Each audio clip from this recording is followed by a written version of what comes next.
Tick tock, time to rock. Good evening, good morning, good afternoon to everyone who's watching from all over the world. It's your friendly neighborhood philosopher here, D. Wood. And with me now, we have the Masters of Arabic. The Masters of Arabic, Jai and Daughter of Christ. Let me make sure I can hear you guys. How you guys doing? Hey, how did it mute him again?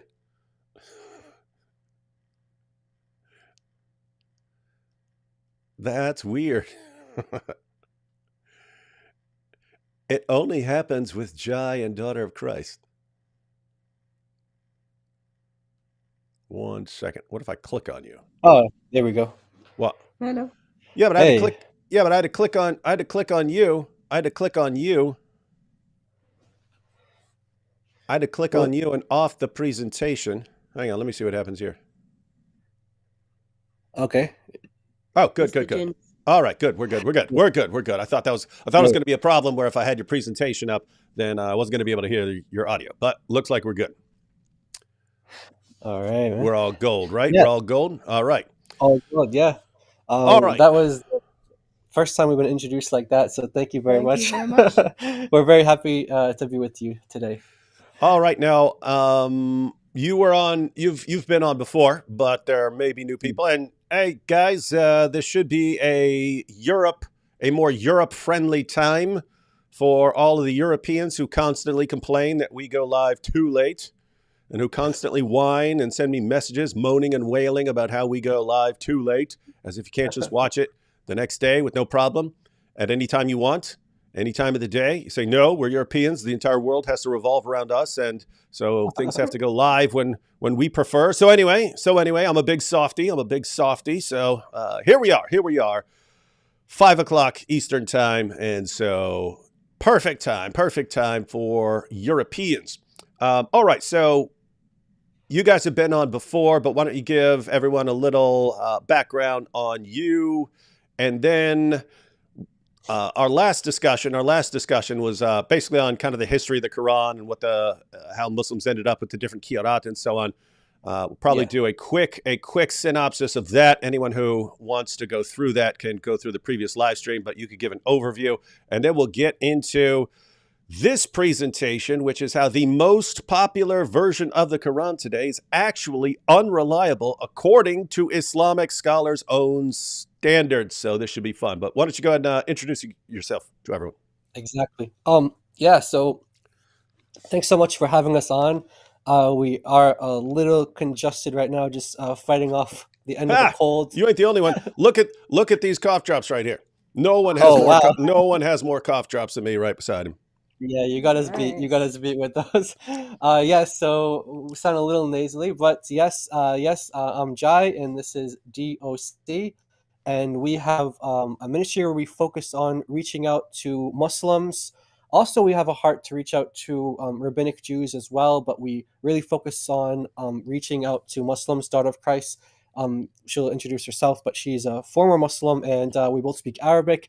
And we just have a heart and passion to reach out to the Muslim people. The last stream that we did with David. One second. Was I correct when I talked to you previously that you've also studied Hebrew? Oh yes, yeah, Hebrew. Yeah, so yeah, Hebrew. A little bit of background. Really just like love languages, and so yeah, Hebrew, Arabic, and we try to utilize that in our ministry as well when we reach out to different groups, going to like original languages and stuff, and helping also provide translations for things that Muslims may have mistranslated or just don't translate. So yeah, we last stream we covered 7 different variant Quranic readings, busted that whole myth of there being one Quran, and we showed contradictions, we showed things that change Islamic law, jurisprudence. Like Muslims will often say, the difference is, well, first they have to get past that level of there's no differences at all. Once they get past that, they say, okay, there are differences, but they just complement each other. And we showed how you even have Muslim scholars who say, actually, no, there's contradictions between the readings. Actually, there's errors, there's mistakes. And so that stream we focused on that. We gave about 7 different examples. But yeah, so here is Daughter of Christ with the intro. Hello, I'm Daughter of Christ, and I am from the Middle East. I'm Arabic speaking. I'm a native. I came to the Lord Jesus Christ from Islam about 7 years ago. I had my schooling split between the West and the Middle East, so I am fluent in Arabic and English. I worked with Sister Hatun on Hadithia Ministries, translating Arabic sources for a few years. And I have Sister Hatun's testimony that those translations were never even once opposed by Muslims or challenged by Muslims ever. When we translate, I do it very literally, so that we do our best to be faithful to translations. So they cannot be challenged. Basically, there's no wiggle room we for the Muslims. we pray over those translations. We go over them lots of times.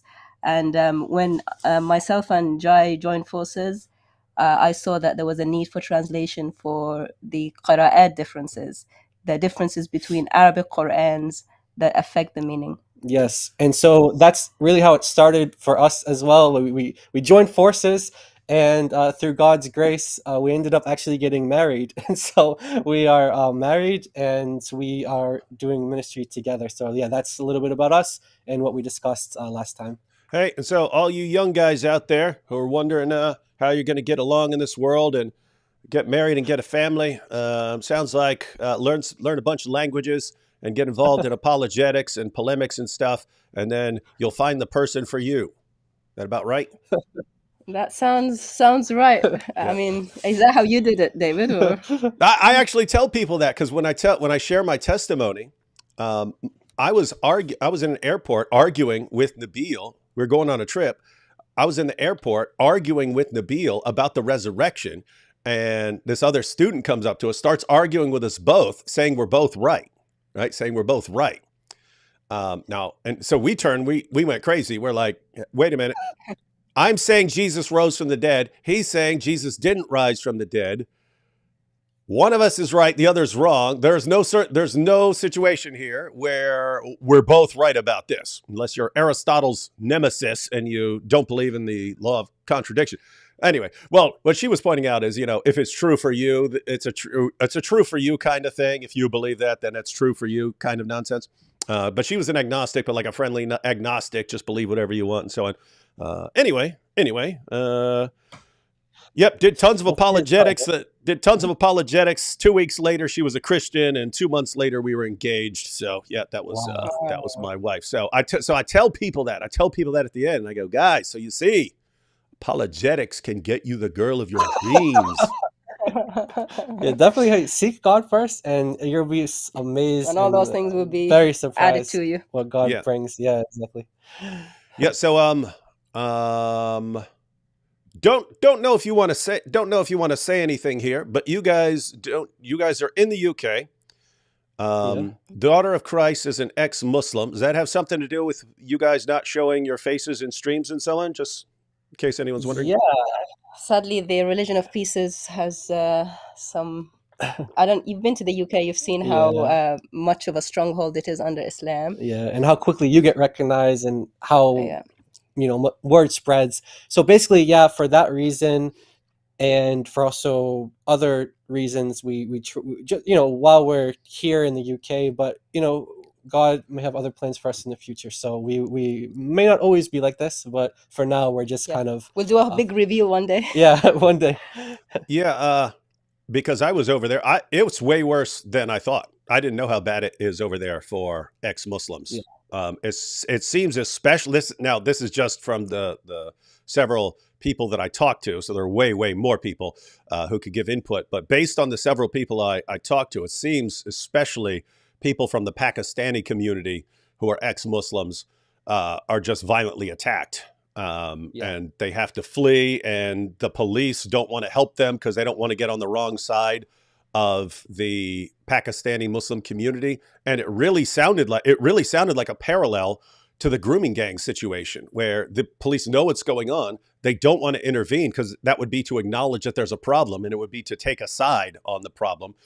And they just don't want to do that. But that's what it sounded like. Because I did some recordings with a couple of these guys. I'll be posting these here in the next couple of days. but it's bad. It's like, I mean, I'm in the U.S. It would be unheard of. It would be unheard of in the U.S. for police to be putting up with what they're putting up with from Muslims persecuting ex-Muslims right there in the UK. So Yeah. that's one follow-up question. One follow-up question. So you're saying Yep.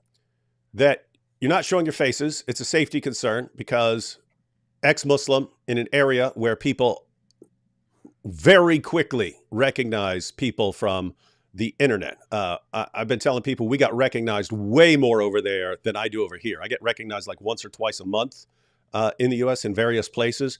Over there, we were recognized multiple times per day, every day, by Muslims and non-Muslims. So everywhere we went, doors, as soon as people saw us, they were like, hey, you're from YouTube, stuff like that. So people are paying attention to what goes online. But anyway, hypothetical. Suppose you were to move to the US, would you then be comfortable enough to like show your faces and stuff? Yes, and we definitely prayed about that, and we are very comfortable with that. It's really just the dynamic of living here, and plus some family that is obviously still Muslim, and other things, jobs and things like that as well, that just really complicated if we were to publicly just show our faces. But yeah, if we're in America and we are we don't have a problem. No, nothing would be holding us back in that way. If you think of a lone female who leaves Islam, then gets married to a Christian apostate, if you think of the honor sort of related things, people can get very upset about that kind of thing. Oh, very. Yep. Oh, I was just going to say, and just from experience wise, they have a problem with the marriage too. Like Nabil's parents had a big problem with him getting married to a Christian woman because it was like they still had hope that he was going to return to Islam. And then when he marries a Christian woman, it's like he's taking an extra step, which was going to make it even more difficult for him to come back to Islam. Exactly. And so it was like it was heartbreaking for them that he was getting married to a Christian woman. So yeah. All right. Yeah, anyway. They don't even know. They don't even know about we've actually me kept that secret. because they've cut contact from Daughter of Christ like many years ago. So we don't have any contact with them. So they don't even know that I exist, and so it would just create other problems as well. We're not ashamed of it or anything. They just don't have any contact with us. So yeah. It's very weird dynamics. Very weird. Very strange.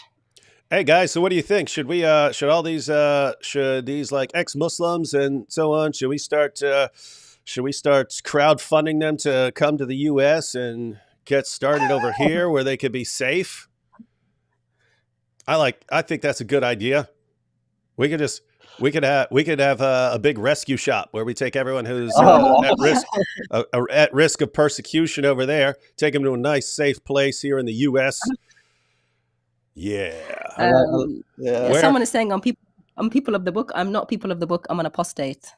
Yeah. The difference. Is it a Muslim saying that? No, this lady, Tara Mora. There's a different ruling for apostates. Yeah, apostates so a Muslim that becomes a Christian, for example, is not a person of the book. They're called an apostate. The person of the book is the one who gets born into a family, a Christian or Jewish family.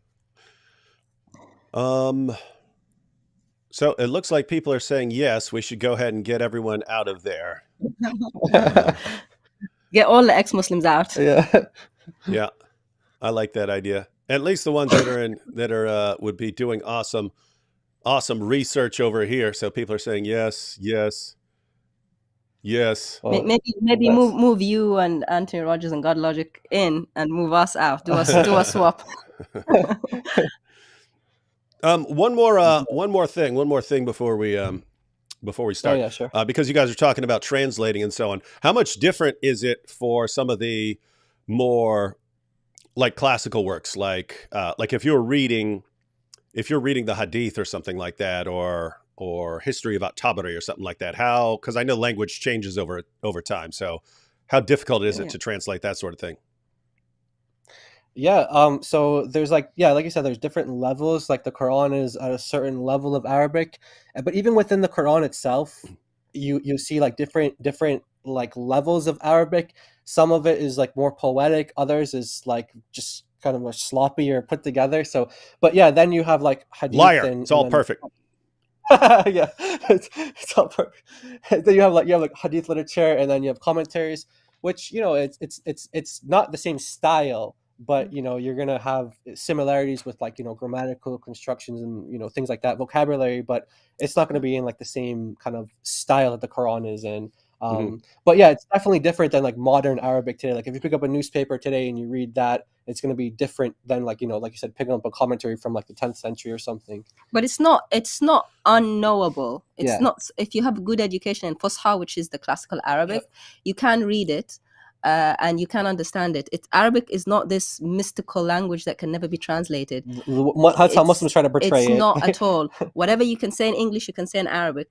And there are different styles. Like if you read Shakespeare, it's different from if you read a newspaper today, but you still understand it. You may need to look up a couple of words, but you still get it. Yeah. And that's what we're trying to demystify, this mystical language. There's nothing mystical about it at all. And Yeah. I was asking that because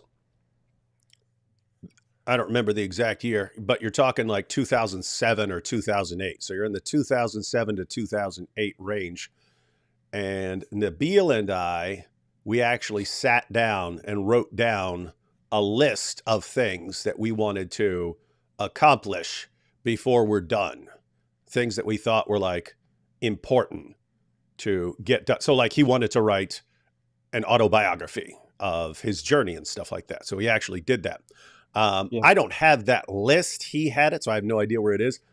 So I don't remember Okay. what's on it, except for a couple of things that we actually did. But I remember one thing on there that we agreed we wanted to do that we never did. And that was we wanted to get Ibn Abi Dawud's Kitab al-Masahif translated so that Oh, yeah. people would have it in English. Because Yes. that's where when people ask where we find out about. So anyway, everyone who's watching, Ibn Abi Dawud, that's the son of the hadith collector Abu Dawud, and he put together a giant book on differences in the Quran, like differences between Ibn Masud's Quran and Ubay ibn Ka'b's Quran and the Zayd Iron ibn Shades. Thabit. Yeah, so he put Yeah. together lists of those and disagreements they have. So when we talk about Ibn Masud having 111 chapters in his Quran and Ubay having 116 and Zayd putting 114 in his, that comes from Ibn Abi Dawud's Kitab al-Masahif. And so Yes. that's one thing, since it's just loaded with Quran differences. It's one more like nail in the coffin of this perfect preservation myth, and shows just how sloppy the early process was. Anyway, guys, is that something where a team could be assembled to translate that at some point, and then we put it out? Yeah. I've actually translated portions of it for Sister Yeah. Atun. It's very easy to translate because it's repetitive. Because they say, oh, so and so narrated this, and then they say so and so narrated this, and it's a word difference. So you actually, it's actually the same thing over a few pages, Yeah. but with just different narrators. And a lot of times they'll have like different hadith about like, oh, compilation of the Quran, or what did Ibn Masud think about his rejection of it, and like different chapters. So yeah, I've me as well. We've just We've looked tried, at this yeah. and we've translated certain like portions of it. But yeah, definitely that's something that's doable. Yeah, it's very doable. Yeah. All right. So what I'm hearing is get these guys out of the crap hole UK into a nice safe spot where concealed carrying firearms is perfectly legal. And so you guys can walk around totally strapped in case a jihadi ever decides to mess with you. And you could be translating all of these important works that still need to be translated. All right. Sounds like a little plan. We'll discuss that later. All right. But let's go ahead and go ahead and jump into it. All right, cool. So just kind of as an introduction or some like kind of preliminary comments, Muslims, they talk about this chain of narration that we have. We have this reliable chain that takes us from today all the way back to Muhammad. They say like, we can trace not just hadith, but actually the Qurans have this chain as well. So if you open up a Quran, Arabic Qurans, they start with this chain. They say it was from this person to this person to this person to this person to the companions to Muhammad. And so everything in Islam has this chain of narration, hadith or Quran. And so with that, just kind of a little bit of background, I want to play a clip here from Ali Dawa because he expresses this through the means of a sheikh that he's translating or speaking, and he kind of gives his feedback. But it's really important because he emphasizes that this is like the basis of Islam, the basis of the religion, this chain of narration. So it starts with the sheikh kind of like reading, I learned it from this person, from this person. It's kind of boring and repetitive, so I cut a lot of that stuff out. But check this out. Let's start with the clip here. Let's go. So you see, as the sheikh's going along, yeah, you were talking about, possibly, when I say in every century there's a name, because obviously there was maybe in that century you would have maybe 2-3 people living, but you can see where it's going. And and if I'm not mistaken, he's quoting from his teacher, that from his teacher is going all the way back to the Prophet ﷺ. This is fundamental to our religion. Watch this. SubhanAllah,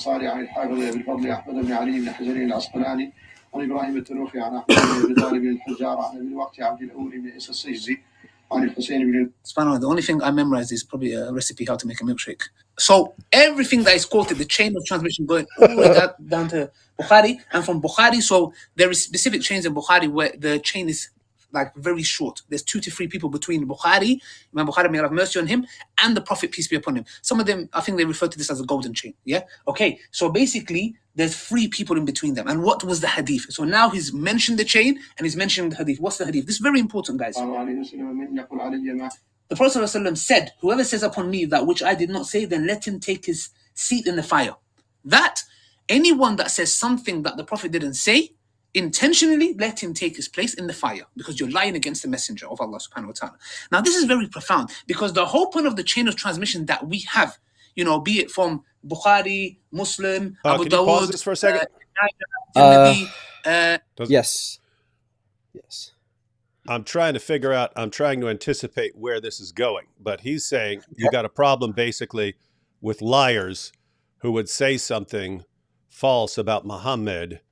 And if you're that kind of person, then you're going to the fire. So I'm anticipating. Okay, all right. Just wanted to make sure I was thinking ahead there. All right, yeah, go ahead. Yeah, man, you already nailed it. All right, so here we go. Let's it's almost done here. Here we go. And one more, what is it, Sheikh? Nisai, yes. So the 6th book of Hadith, yeah? So what we learn from this, brothers and sisters, that our religion is based on this transmission.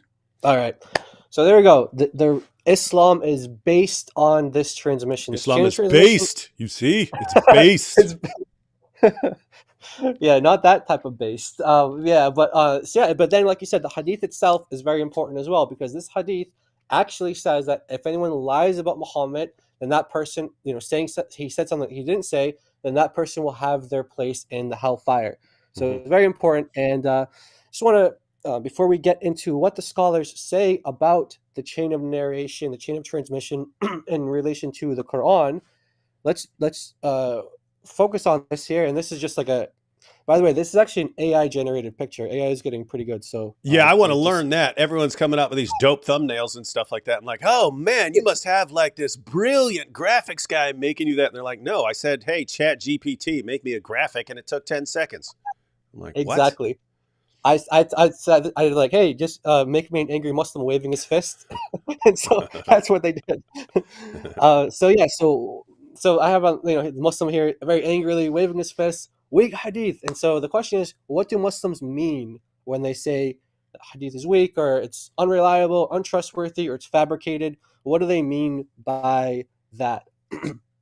So the answer is that hadiths are graded off of the reputation of the narrators of the hadith and not based on the content of the hadith. So, and that's another AI picture, by the way, as well. He's supposed to be grading some papers there. So hadith is graded based off of the narrators who narrate it, not based off of the contents.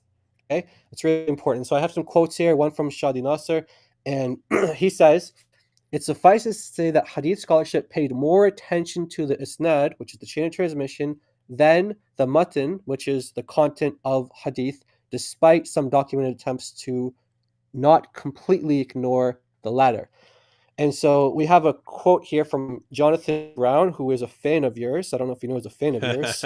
Well, he retweets me quite a bit. Yeah. Yeah, so we got him here. He's a big fan of yours. He said that whatever you say, you're right Yeah, let's about read it. that. Yeah, read that whole thing at the bottom. Okay, so I just Googled David Wood, and I'd just like to say he's 100% right about anything he says, and I agree 100%, and am 100% compliant. No arguments from me. I'm just part of the woodwork. Carry on with the wonderful stuff you do. Now, So, in case anyone wonders about that, so he's a convert to Islam. He's an Islamic scholar. I have books by him on my bookshelves. But I came up somehow, and he says he Googled me, and this is a joke. This is a joke. He's basically saying he looked up my criminal background and my mental health history, and he's saying it. Yeah. David's 100% right. He's right about everything he says. So that's actually pretty funny. It's a funny comment in an area where lots of people don't have a sense of humor. So hats off to him there. But go ahead. So yes, he's a big fan of yours. This Muslim scholar here, and he says here, Sheldon also references him in his book, and he says that the subjectivity of content criticism, where what may seem logical to one could be illogical and incomprehensible to another, was what led Muslim scholars to employ more objective methods for evaluating and authenticating hadiths, namely isnad criticism, chain of transmission criticism, and cross-examination of transmitters. So what he's saying here is that if you are to judge a hadith purely by the content, like what does it say, then that can differ between who's the one doing the grading. Like to David Wood, he might say, hey, this contradicts the Quran, but someone else might say, oh, no, I think it actually lines up with the Quran. So he's saying that's kind of like a method that the Muslim scholars, they just kind of abandoned because they saw it was too subjective. So they try to come up with a more objective way to grade hadith and say, okay, what we're going to do is now we're not going to judge based on the content. We're going to judge based off of the narrators. Like, are they reliable? Are they trustworthy? And so the Sirah guys like Ibn Ishaq and so on, they had a bit of a different methodology from the Hadith guys who consolidated power around themselves, but you could see it even there. I mean, the version of Ibn Ishaq we have is from Ibn Hisham, and he says he took out embarrassing material. So that would have been a situation where he's not grading something based on how historically reliable it is or how much the evidence that he has for a chain of transmission. He's saying, this is a messed up story, so I'm taking this out. So the content is embarrassing. So I guess they had the parallel issue with the Hadith guys, in that if you're just grading based on the story, well, different people are going to have a problem with different stories. In fact, regionally, they would have. Joshua Little talks a bit about this in his his thesis is on the hadiths about the age of Aisha, but he has a long section going through hadith criticism. But he argues that early on, Islam was basically, you had regional versions of Islam. So they all believed in like prayer. They all believed in certain basics and so on. But you go to one area and they teach that mutta is okay. You go to a different area and they teach that mutta is forbidden and so on.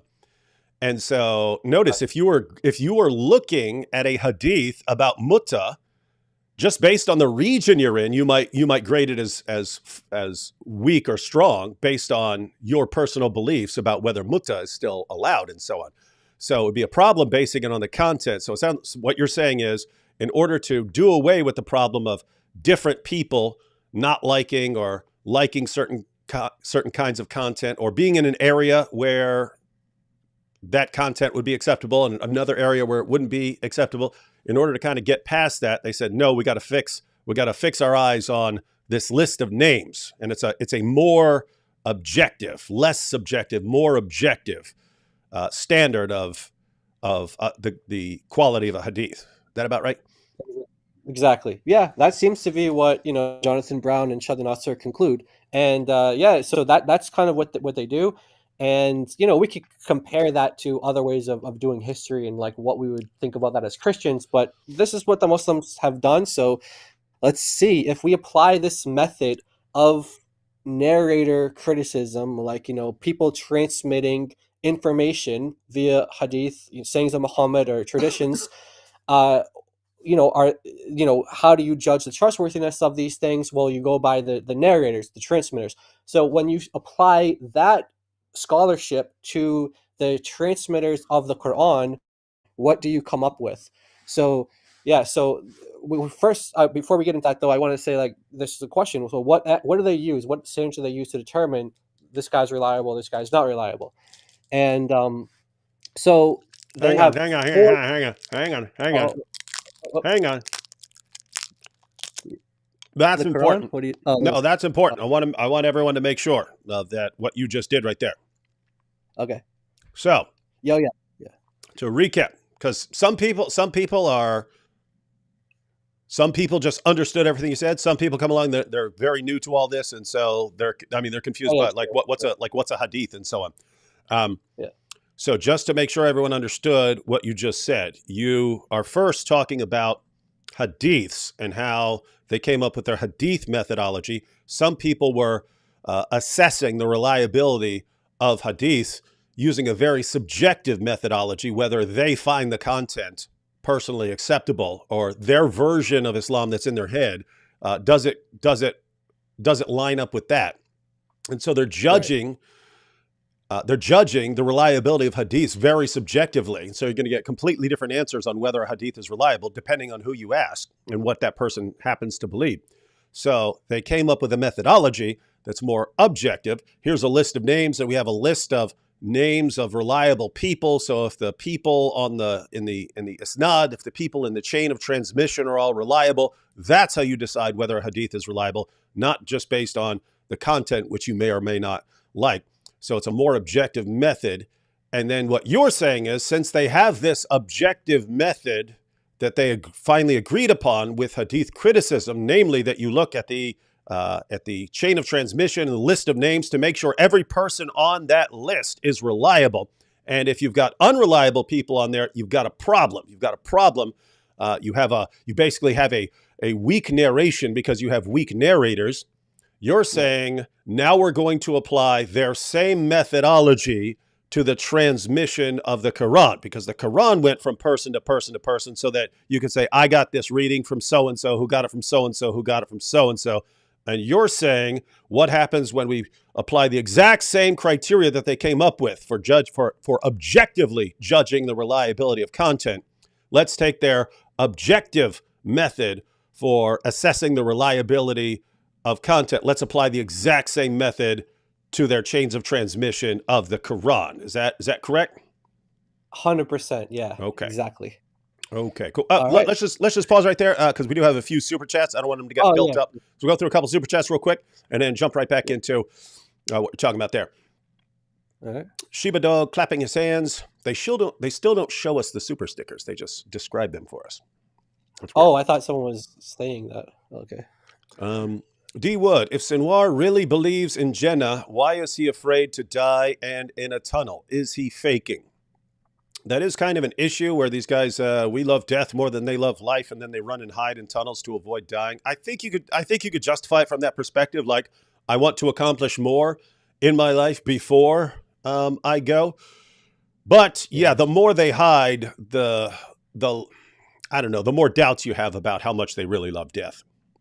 So they can defend it, but yeah, especially, but I'm a billionaire. I don't want to die. Exactly. Jenna is here for me. But Dr. Wood, because you're on time, I'm late. Yeah, that's how it works. When AP's not around, when no Turkish dudes are involved, this is what happens. Before you start, can any of you prove you're medical doctors? No, sadly. It's only the mighty Zakir Naik who can do that. No comment from Nuwan there.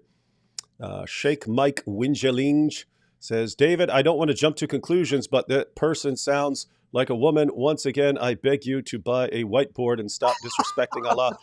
Yeah, Jai, you're gonna have to get a whiteboard for Daughter of Christ. We won't be able to see. We won't be able to see it. Yeah. You can't see my face now. You can't hear my voice. Yeah. Hey, by the way, Sneeko saw that Ali Dawa thing where he did it with his wife, and he did a parody of it. Yeah, he did it. Sneeko did a parody of that where he got this girl in full niqab and not his wife, just some girl, and he admitted, yeah, this is mixing, right? This is like, they're not allowed free to mixing. Like, remixing. Remix, yeah. Yeah, so he admitted to that part, but then he actually just gave this girl a whiteboard and he started asking her questions, and he was It was Nice. mocking it. he was definitely making fun of it. Yeah, Nice. These are good times, fun times. good times. Wait, so all I have to do is get a wife? Wait, so all I have to do to get a wife is to humiliate a female in public debate? Noted. Thanks for the tip, David. I guess he's talking about me and Nabil. Yeah, that's it. Oh, Oh, yeah. okay. Well, you gotta do what you gotta do. Yep. Isaiah 53. Let's see. Nice. D Wood, I watch you, whatever show you're on. Quick question. Why is your camera angle different on Jihad Watch? It's been bothering me.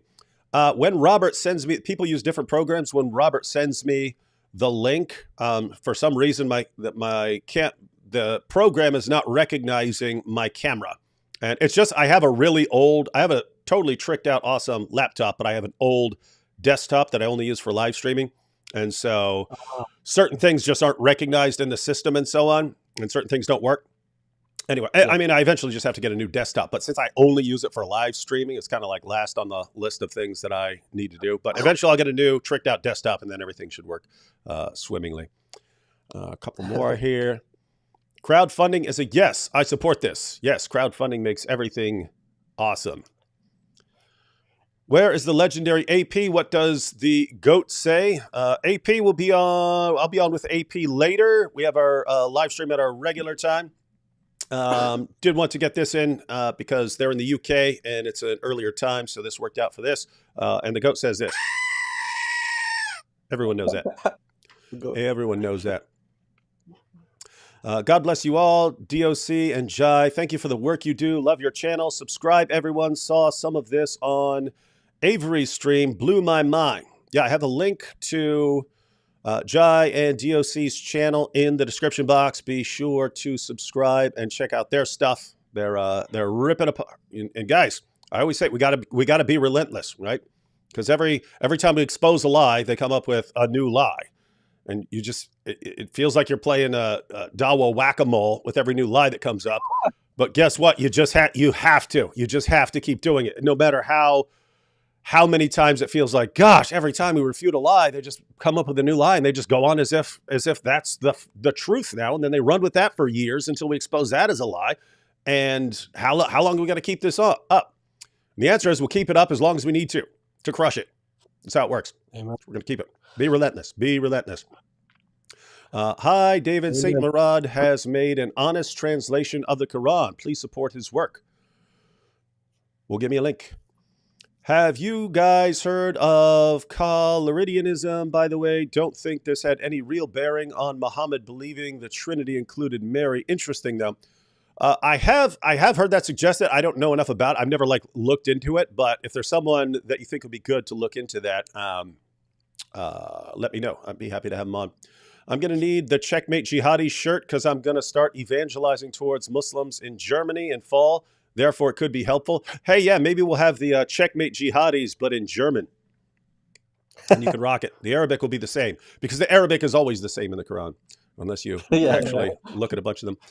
D. Wood's girlfriend is watching you right now for the first time. D. Wood's girlfriend? No, I think they're saying their girlfriend is watching you right now. Oh, okay. D. Wood, girlfriend is watching you right now. It's like, yeah. Okay. Okay, that makes more sense.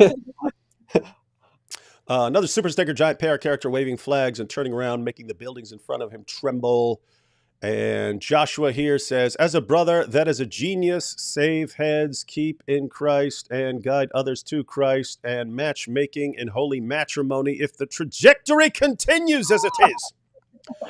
Oh, yes. And shout out to ProNode22 for gifting channel memberships. All right, so we're good now. We're all caught up. And Jai DOC, the floor is yours. All right. So the question then becomes, what is the criterion that these scholars use to determine whether or not a hadith narrator or transmitter of hadith is reliable? And they've come up with four different, you can categorize it in roughly four different ways. So Shadi Nasser in his book here just gives us these four basic categorizations that they use. Number one, they have to be a Muslim. Number two, they need to be of a mature age.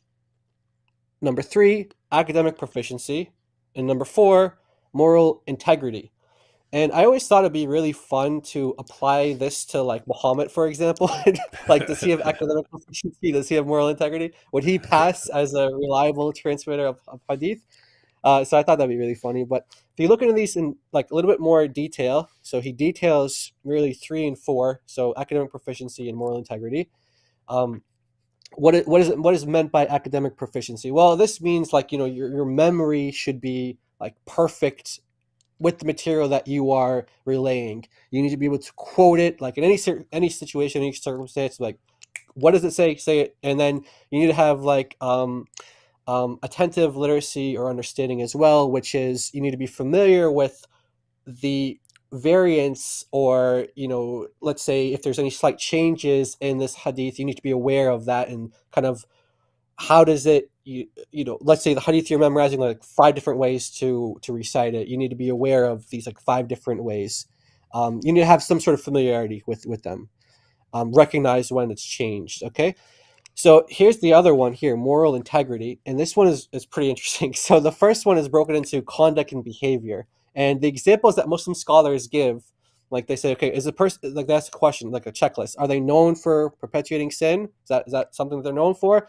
And then do they have ill social reputation? What does it mean to have an ill social reputation? So here's one of the things that would kind of get you erased. You wouldn't be reliable in this sense because you'd have bad moral integrity. If, for example, you urinate in public while standing up, if you tug on your beard in front of an audience, I don't. If you speak ill of others, you might expect that one, and then eating or drinking on the streets. So Muslim scholars of Hadith tradition, they note those and say, look, these are different ways we will judge whether or not you have, moral credibility or not. And then the last thing is, what is your reputation amongst other reliable narrators? So the ones who have passed the test before you, what do they have to say about you? Do they say that you're, are you a good person? Are you bad? Are you trustworthy? Are you of good memory? What do they say? So those are kind of the criterias there that they use to determine who is and who is not a trustworthy transmitter of hadith. Okay? All right. So here's an example of a weak hadith here. So it says, narrated by Ali, it says that the Messenger of Allah said, whoever recites the Quran and memorizes it, making lawful what makes it lawful, making lawful what it makes lawful, and unlawful what it makes unlawful, Allah will permit him to paradise due to it and grant him intercession for 10 of his family members who were to be consigned to the fire. And so this is a weak deal. Yeah. But this is an example of a weak hadith, and we're going to see later on. Yeah, why is it weak? We're going to see later on why is it weak. All right. So, what do these same scholars, who, yeah, you want to say? Oh yeah. So what do these same scholars say about the readers or the transmitters of the Qur'ans? What do they say about them? So here's like a list of them here. We're only going to be focusing on one reading, which is the Hafs reading, which he gets it from a guy called Asim, and we're going to show here. This is Yasser Qadhi's book. He says like 95% of the Muslim world reads from Hafs, is his Quran. So pretty important to know. Like, what do they say about him? And go ahead and break down what this is all referring to for people who didn't catch our last live stream about this. Okay, yeah. So you have in the 10th century, there's like 70 or so different readings of the Quran that are just floating around, and you mean different dialects? No, not different dialects. Not different dialects. Okay, that's what I keep hearing. Yeah. Nope. Different wordings that can amount to different legal rulings. They can amount to contradictions between meanings. Some of them have added words or some words taken away. Yeah, so pretty serious differences. In fact, we have a Muslim scholar who says that amongst these readings that are now canonical, that there's about 30% of meaningful differences that completely change the meaning, which if you compare to like, the New Testament, and you take someone like Daniel Wallace, who says it's actually like less than 1% of variants actually change the meaning. They're both meaningful and viable. So anyway, here you have around the 10th century, you have a guy called Ibn Mujahid who is like, there's 70 different readings of the Quran that are floating around that he's at least aware of. 70 readings. So here you have this new religion of Islam. He's probably thinking, all right, we got to narrow it down from 70. Well, let me just pick 7. I'm just going to pick 7 readings, and we're going to go from there. So we're going to limit our readings to 7, and these are going to be the authoritative readings that are, across the Muslim world, that these are the ones that you need to, for rituals, like, worshiping and praying, you use these versions. Now, hang on. This is making no sense. You're talking about 70 different readings of the Quran with differences in the Arabic, different words, different meanings, giving contradictory meanings and so on. And this is after this entire cleansing of the Quran that Uthman did, whereby he ordered everyone to hand over the Qurans. He burned them in a giant pile, a giant bonfire, while people are sitting there. People are sitting there screaming, Ahruf, Ahruf, Ahruf are on fire. And he had all these things burned and put out a standardized version of the Quran. And you're saying that they still ended up with 70 different versions anyway? Yeah, 70 plus different versions after all that. Imagine that. So imagine that never happened. Yeah. Imagine how many of the versions they'd have if he didn't burn all the early variants. So hang on. Because Sheikh Yasser Qadhi literally wrote the book on the sciences of the Quran. But I have video clips of Sheikh Yasser Qadhi. Even though behind the scenes, when he's talking to scholarly people or people who are on the path to becoming scholars, he's telling them about the different Qira'at, the different Qurans in different parts of the world. But he said to a popular audience for the Why Islam campaign, he said, since the time of Uthman, there has never been one single letter of difference between any two Qurans. Can we say that he knew indisputably that that was a complete lie when he said it? 100%. He knew that was a lie and he lied. Yeah. Wow. And Farid, go ahead. Farid said that Yasser Qadhi lied. We got him on a clip. Yeah. Responding to the video David put out, Farid actually said, guys, can we say Yasser Qadhi lied? He said, yes, he did lie. He admitted it. He did lie. He admitted it. And then he put the clips side by side. Yeah. Wow. So that's a peace in the Middle East, ladies and gentlemen. We had Farid agreeing with David Wood on something. And what we agreed on was that Yasser Qadhi was lying about variants in the Quran. Shocker that lying is so normal, even for Muslim scholars. But go ahead. Exactly. So you have in the 10th century, Ibn Mujahid, he you could say he canonized, or these are the now official readings, these 7 readings, which are the ones that you see here when it says reader. It tells you the district, Medina, Mecca, Damascus, Basra, etc. So these are the readers on the, I think you guys can see the mouse here. These are the readers. And so those are the 7 that he officiated. And the people who objected or didn't accept his ruling, there are cases where he would imprison them. He'd have them, because he had good standing with the government, with the rulers. And so he would take these people who disagreed and said, no, I'm not going to, I have the reading of Ubay, I have the reading of Ibn Masud. And he said, no, you're going to accept these readings. And, to the point where they'd go to prison, they'd be flogged, beaten, forced to recant their positions and accept his 7 readings. So these were really forced upon the Muslim world. And then that wasn't enough. Ibn al-Jazari comes in the 15th century, and he comes and adds 3 more additional readings. And in that time period, they limited each reader to 2 students or 2 transmitters. And so those are the people that we're going to be examining today. So you have for example, the top one for the transmitters, you have Qalun, you have Warsh, and they're getting that from Nafi. So Nafi is the reader, and then he has 2 students here. So we're going to be examining what do the scholars say, for example, about this person, and then the reader. But we're going to be looking specifically at Hafs. So that's going to be the focus right here. So Hafs is right here. He gets it from Asim. And we're going to see what do the scholars say about this Quran, this most popular Quran. Yasser Qadhi puts it as 95% of the Muslim world use this Quran. So we are talking. When you say most popular Quran, you're talking about the Hafs, and basically, if you were to go around to various places, if you were to add up everyone, you'd find that about 95% of Muslims are using the Hafs today. And as I understand it, it's because that was the version of that the Ottoman Empire favored. And so that one Yeah. sort of drowned out over time. It drowned out other versions. But then for the 1924 Cairo edition, with the birthday of the Quran that people are mostly familiar with, is next month, the 100th birthday. You could correct me. Yes. You could correct me if I'm getting anything wrong here. I'm trying to tie it all No, you're together. right.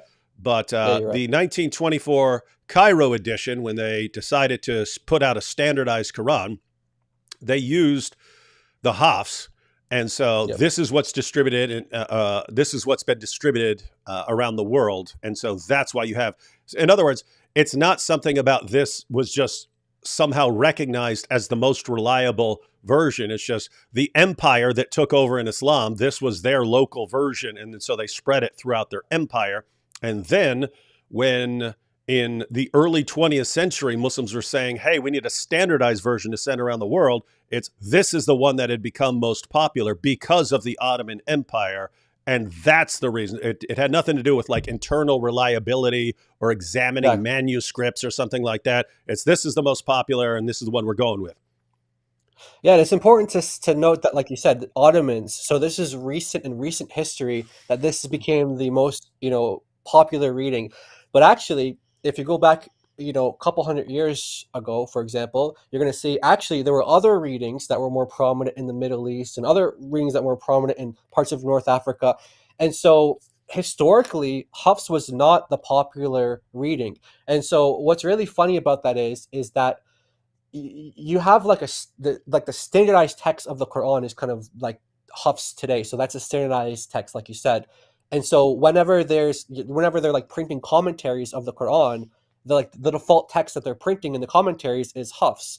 But none of the commentators, like they like, for example, if you go to like At-Tabari, for example, he wouldn't have, like, Hafs wasn't his reading of, that wasn't the Quran that he was reading. So sometimes he'll be commenting on a verse, and because when the printed, like the companies that just kind of print these commentaries, they just use Hafs as the standard version.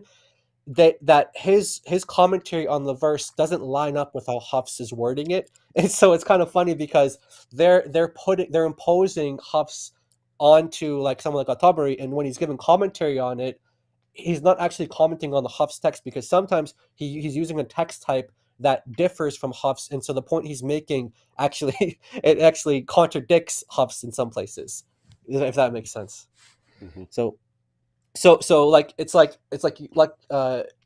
for the New Testament, for example, let's say like the NA28, for example, like the Greek text, like the standardized Greek text, and let's say like we impose that reading on all the commentaries that, like, let's say the Greek church fathers would have, and let's say like the church fathers, when they're commenting on a passage, that the wording differs from the NA28, but like it doesn't really seem like it matches up.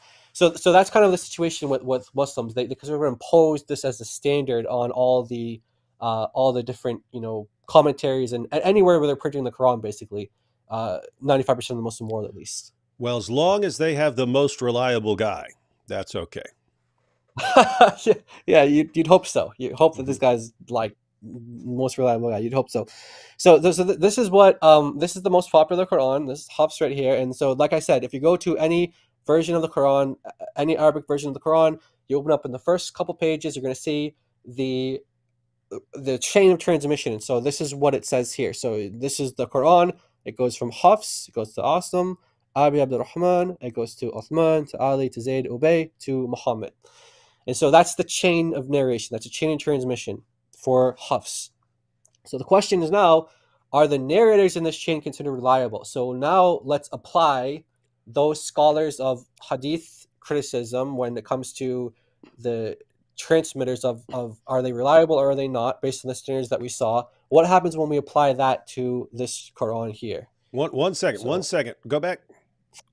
Oh, yeah. So just because one additional issue is that some people tuned in late and missed what we were discussing earlier. So earlier you went through how Muslim scholars eventually would assess the reliability of a hadith, and in order to get away just judging it based on its content, which would be subjective to some extent, you may not like what it's saying, and so you may think it's unreliable just because you don't like it, or because it goes against your interpretation of the Quran, when your interpretation of the Quran may be wrong or something like that, that they came up with a more objective method, which is just based on the transmission, the list of names. I got it from so-and-so, got it from so-and-so, got it from so-and-so, all the way back to a companion of Muhammad who heard it from Muhammad.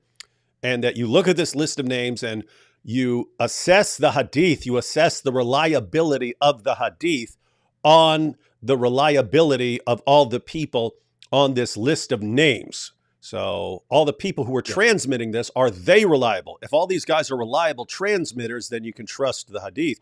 And what you're doing now is you're saying that Qurans are the same. If you get a Quran and you know what it's saying in the Arabic, it's telling you this Quran came from so-and-so, who got it from so-and-so, who got it from so-and-so, who got it from so-and-so, all the way back to Muhammad. And you're saying we can take the exact same criteria for examining the reliability, the trustworthiness of the people who are transmitting it that's used in the hadith methodology, and apply it right here to whether we are getting a reliable transmission of the Quran. Exactly. All right. So here's our chain here, and just another kind of way to visualize it. Okay, here it is. Hafs to Asim, Abi Abdul Rahman, Uthman, Ali, Zayd, Ubay, and Muhammad. Okay, so this is the isnad, or the chain of the Hafs version of the Quran. So let's start with the first one on the list. Hafs. Is he considered reliable according to the scholarship that that David just summarized and laid out? Is he considered reliable according to that? Of course he is. 95% of Muslims use that Quran. It's got to be the best of the best. But go ahead. It's got to be. So just a little bit of biography about who he is. One point that's really important is that the guy who he's getting the Quran, so the one he's getting the Quran from is Awesome. That's actually his stepfather. Okay, so it's like his stepfather. So that's interesting to note. Now let's see, what do they say? Okay, so we go to Ibn Hajar's book, and it's about reliability of these transmitters of what does it say? So we have a bunch of scholars here, and you could just kind of wave your finger, take your pick, and kind of let's look at what some of them say here. Let's go to some of the more popular names, like on the bottom of this, like Imam Muslim, the one who compiled Sahih Muslim. What did he say? He said that Hafs is rejected in hadith. Okay, Al-Bukhari. I'm starting from the bottom, going up. Al-Bukhari said they abandoned him, so he's abandoned in hadith. Okay, just to be clear, these are hadith scholars commenting on the reliability of this guy named Hafs. They're talking about him as how reliable a transmitter of narrations he is. Exactly. Yes. So you go up a little bit. It says, his hadith is weak. I intentionally abandoned him. Others said, Ibn Ma'in said he's not reliable. We go up here a little bit. Says that the Hafs reading is more correct than Shu'bah. Shu'bah is the other reading of Asim. But Shu'bah is more reliable than Hafs. So he's saying, hey, look, so Asim, these two students that he had, Hafs and Shu'bah, yes, Hafs is a better, more correct than him in terms of the reading, but Shu'bah is more reliable, more trustworthy. Ahmed bin Hanbal said that he's rejected in hadith. So it gets even worse. So let's go to the next slide here. So we talked about Al-Bukhari and Muslim. Now let's go to An-Nisa'i. I said he is not reliable, and his hadith should not be written down. And he said in another place, he's rejected in hadith. Okay, you go on, and you have another one saying his narrations are strange. Asaji, this one is very, very interesting here. He says he narrated, he narrated from someone who's rejected and in others, and he says he fabricated hadith.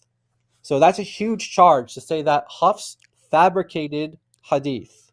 That's different from saying, like, I can say you have a weak memory or you comb Yeah. your beard in public, I mean, you scratch your beard in public and you're unreliable for that. But if I say you Yeah. fabricated stuff, that's you're inventing stuff. And what did Muhammad say about someone who invents stuff? Yeah, you're going to hell. Yeah, One exactly. way ticket to hell. Exactly. So another one, he's weak in hadith. Now here we have another interesting part here, where it says that Ibn Khirash says he is a liar.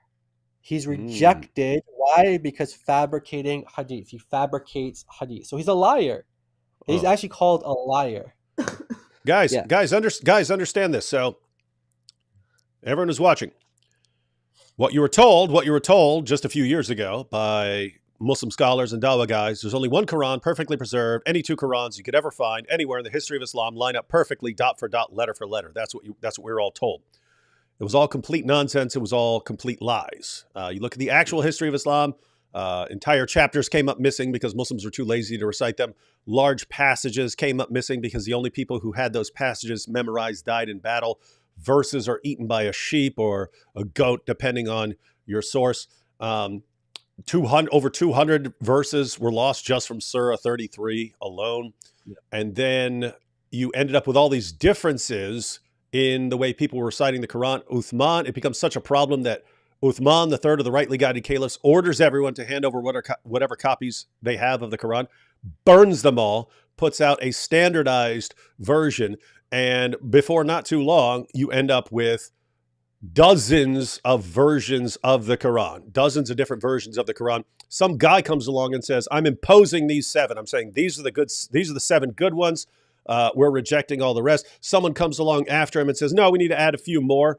These guys are all making decisions about what is and is not considered the Quran. Like, what authority do these guys have to make those kinds of decisions? So this is going on all along. And so you have different versions of the Quran, and those different versions of the Quran come through different chains of transmitters. So how did you get this version of the Quran? Well, this version of the Quran came from so-and-so, who got it from so-and-so, got it from so-and-so, got it from so-and-so, all the way back to Muhammad. This version of the Quran, it came from so-and-so, who got it from so-and-so, got it from so-and-so, got it from so-and-so. You ended up with a situation where one particular version of the Quran, not because it was especially reliable, not because they went to manuscripts, but just because that's the one the Ottoman Empire spread when it controlled the Muslim world, that one became most popular. So that's the one that in 1924 was put out as the 1924 Cairo edition. They went with Hafs. But here we have Jai and Daughter of Christ, and they're going through what Muslim scholars in the area of the reliability of transmissions are saying about the guy who transmitted the most popular version of the Quran in the world. 95% of Muslims use this Quran, and they're just applying the methodology from hadith studies, who's reliable and who's not. And they're pointing out that the guy who's responsible for the Quran that is used by 95% of Muslims in the world is transmitted by a guy who was a known fabricator and liar. Yes. What's that mean? If this guy were transmitting a hadith, they would not trust him. But he's the one who gives 95% of Muslims their Quran. They wouldn't trust this guy with a story about Muhammad. They wouldn't trust him. But you trust him with the Quran? And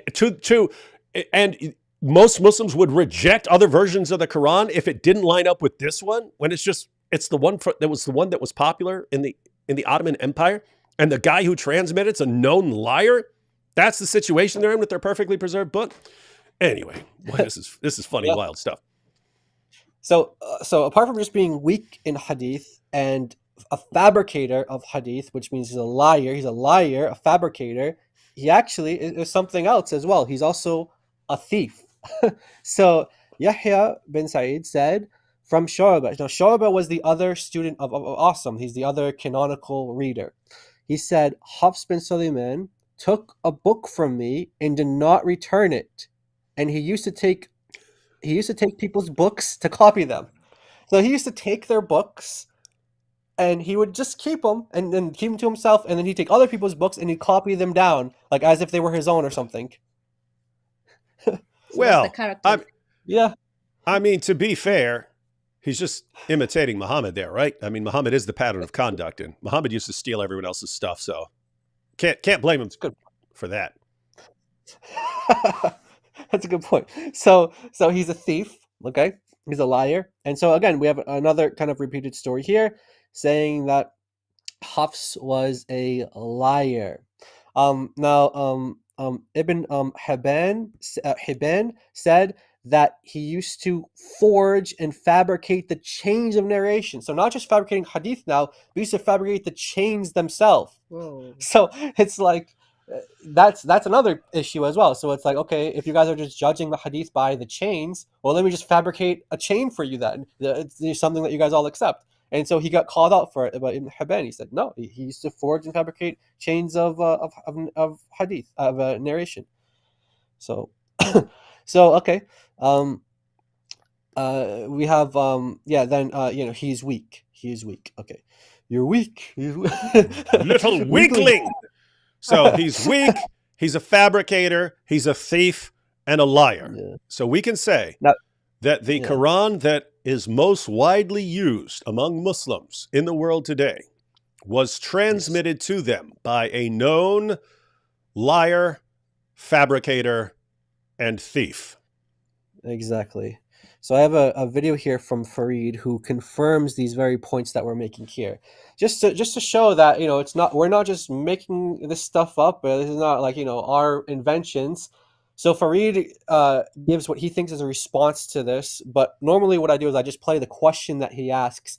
And so in the context of God Logic's live stream that we did this on, we just kind of played this clip and we allowed Muslims to answer the question because they would come on the stream and interact. But none of them actually did interact, by the way, except for like one. But Shocker. Anyway,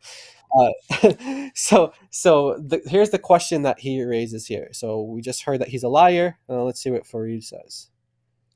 Okay, so there are two people who have, or at least two people who it has been attributed to that have said that Hafs is a liar.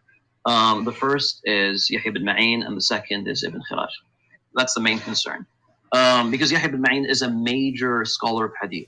So how is it possible that this major scholar of hadith referred to Hafs as a liar? Mm-hmm. Excellent question. Good. So I just kind of leave it like that.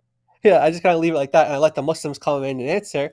But he goes on to say, like, well, the context is that his reading is the best reading, but he's a liar. So imagine the situation. You have Asim. He's giving his students all they're all his best student is a liar basically. Mm-hmm. So they're like the best you got is a liar. That's your top guy. Good job. Yeah. Hey, where are we getting our Quran from? This guy. But he's a liar. He's still the best we've got. Yeah, exactly. But he's a fabricator. He's the best we got. He's a thief. He stole my book and never gave it back and then passed it off as his own. Which part of he's the best we could come up with didn't you understand? Wow. Exactly. Yeah. People are asking about the source for all these. Oh yes, that's the Tahdhib al-Tahdhib from Ibn Hajar al-Asqalani, who was one of the biggest That's hadith the granddaddy. scholars. Yeah. So these are all coming from. Yeah, he's considered the best of the best. Yeah. Yeah. In fact, ladies and gentlemen, when you're reading like Sahih al-Bukhari and so on, and sometimes you'll see information in parentheses and so on, a lot of times that is commentary from Ibn Hajar al-Asqalani, clarifying things. Yeah, he has commentary. Yeah, He talked about 800 years after Muhammad. Yeah. So he's one of the classical scholars. So this book is literally dedicated to I guess you could translate it as like the refinement of all refinement. Like we're gonna get you the best of the best. Tahdhib al-Tahdhib, the refinement of the refinement. Yeah. So he gives you like the best information, and all his information is how Hafs is a liar. And exactly. That's the best you could come up with. And we have al-Bukhari now in his book. So al-Bukhari as well has a book on the weak narrators of hadith. And he narrates the same story where Shu'bah says that Hafs bin Sulaiman took a book from me and did not return it, and he used to take people's books and copy them. So this is from Al-Bukhari now. Al-Bukhari is narrating the same exact thing, and he also says above here that people they abandoned him. He wasn't accepted in hadith. So Al-Bukhari. Another scholar here, another scholar of hadith as well, Ibn al-Jawzi. This is the book of weak and rejected narrators. He kind of narrates the same stories here, where it says, he's weak, he's not trustworthy, he's a liar, he's abandoned. People like Ahmed Hanbal, Muslim, and Nisai, Al-Bukhari, they're all saying these things. And he fabricates hadith. He's a liar and he fabricates hadith. Yes, and he fabricates and forges. He forges chain of narration. So this is kind of like duplicated quotes from the other one. But this is another scholar now. First one was Ibn Hajar, and this one now is Ibn al-Jawzi. So check this out now. So we talked about this hadith earlier. I gave you an example of a weak hadith. And it's the one that says, like, basically, if you memorize the Quran and you live by it, you make lawful what it makes lawful, you make unlawful what it makes unlawful. Allah is going to admit you into paradise and then hand people to intercede for, who would originally have otherwise been sent or consigned to hell. So you would probably imagine who would fabricate a hadith like this? Well, someone who memorized the Quran, probably. So why is this weak? Well, why is this a weak hadith? Why? Because Hafs is in the chain. Hafs is the one narrating it. Wow, guys, did you catch that? Did you catch that? So, guys, you can look up Jamiat Tirmidhi 2905. It's about, hey, if you recite the Quran, you're the man. You recite it, you're good to go.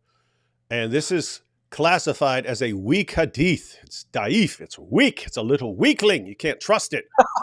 And we say, why is this hadith weak? Why? We don't know. We see the grade, but we don't know why it's classified as weak.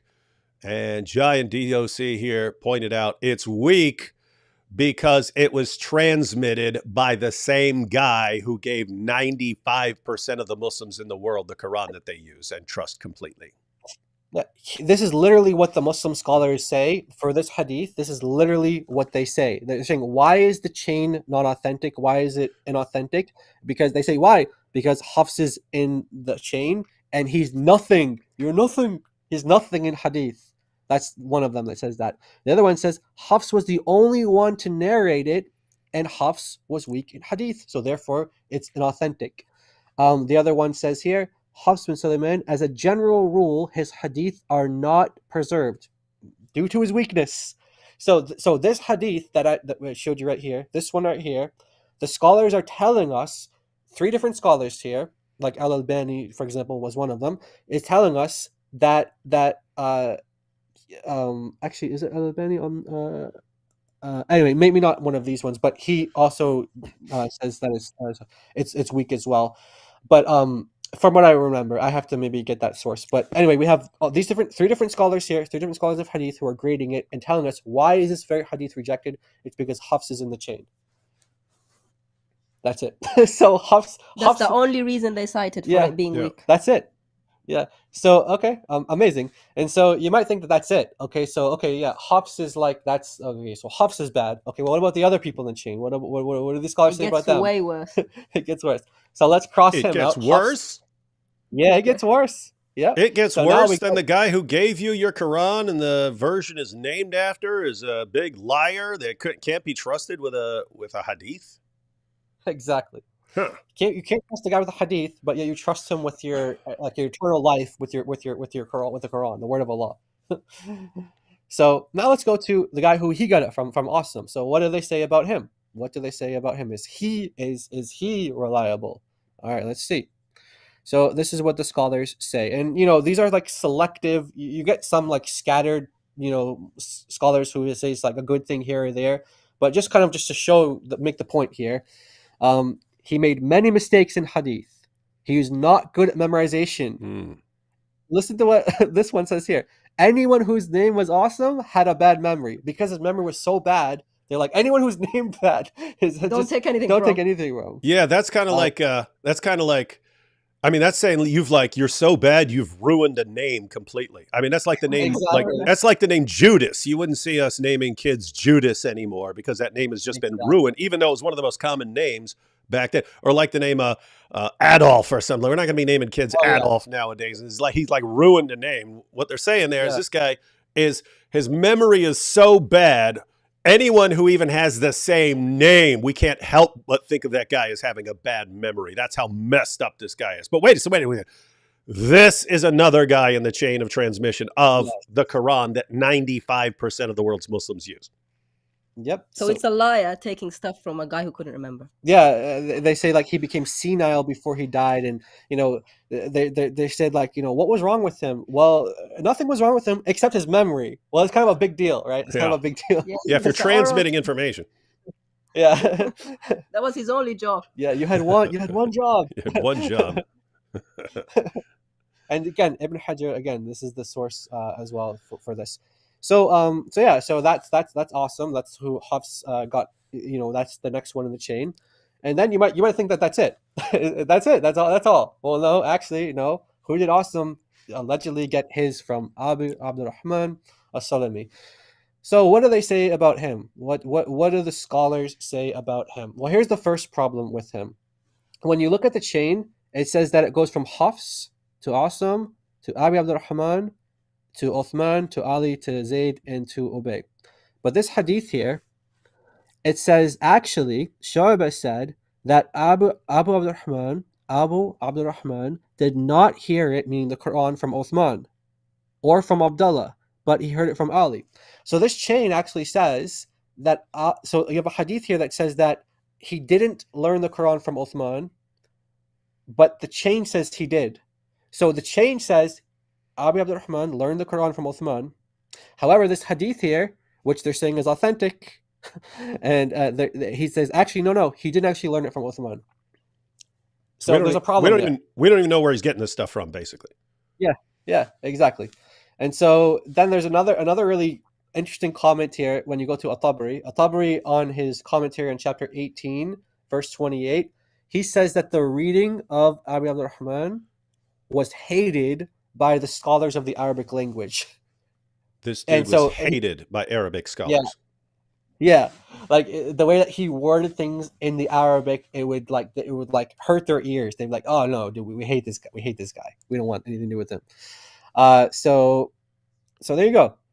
Now you cross him out, cross Uthman out, and this is what you get at the end. Hafs, he's a liar, a thief, a fabricator. Unreliable, he's a distorter. Asim, he's a bad memory and he's unreliable. And then Abu Abdurrahman, his Quran was hated by the scholars of Arabic language, and he also didn't learn it from Uthman, even though the chain says that he did. Just based on, to clarify, again, for anyone who's coming in late, this is the transmission of the Quran that was basically imposed on Muslims. This process wasn't, hey, let's go with the best manuscripts and come out with a Quran that is, has the best chain of transmission, or that we have the best manuscripts for. It's just what's imposed by the Ottoman Empire, which was in charge. And the chain of transmission for that Quran. So again, we've got different Qurans in different parts of the world. Different Quran with contradictory meanings in those Qurans. So the question is, who gives the correct reading? 95% Muslims have had foisted upon them a Quran that's transmitted by Hafs, who's considered by Muslim scholars a liar, a thief, and a fabricator, a distorter, someone who's generally unreliable. He got it from Asim, who's known for his bad memory. The one job he had was to remember stuff, and they said he has he's bad at that. He's bad at the one thing. At the one job he has, he's bad at it. So he's unreliable. And then, of course, that came from Abi Abdul Rahman, and the Arabic guys, the experts, the kings of Arabic during his time hated it. They thought that his Arabic was garbage, and contrary to the chain of transmission, he didn't learn it from Uthman. And this is the state of the Quran that 95% of Muslims in the world think is as good as gold. Exactly. Yeah. And so there's something that I like to just kind of like by way of analogy. There's this principle of interpretation that is like from like the lesser to the greater. Like you see this in like the Talmud, for example. It's also used in the Bible as well. And it's basically like if the rule applies here in this one instance, then it surely applies here in another instance. So just going to read a couple of verses in the Bible where it says in Jeremiah 12, for example, it says, "If you have run with footmen and they have wearied you, then how can you contend with horses?" So it's like, okay, if you can't contend with the footmen, how in the world are you going to contend with the guys that are on the horses? And Jesus says in Matthew 12, "What man is there among you who has a sheep, and if it falls into a pit on the Sabbath, will not lay hold of it and let it out? Of how much more value then is a man than a sheep? Therefore, it is lawful to do good on the Sabbath." So look, if you're going to do it to a sheep, then how much more would you do it to a man? And then Proverbs 11, the word of God here says that if the righteous will be recompensed or rewarded on the earth, how much more the ungodly, the sinner?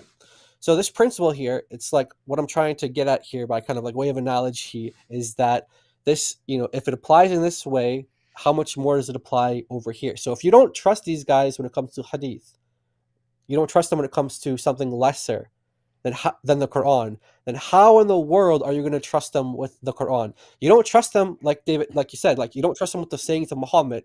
Why then would you trust them with the sayings of Allah?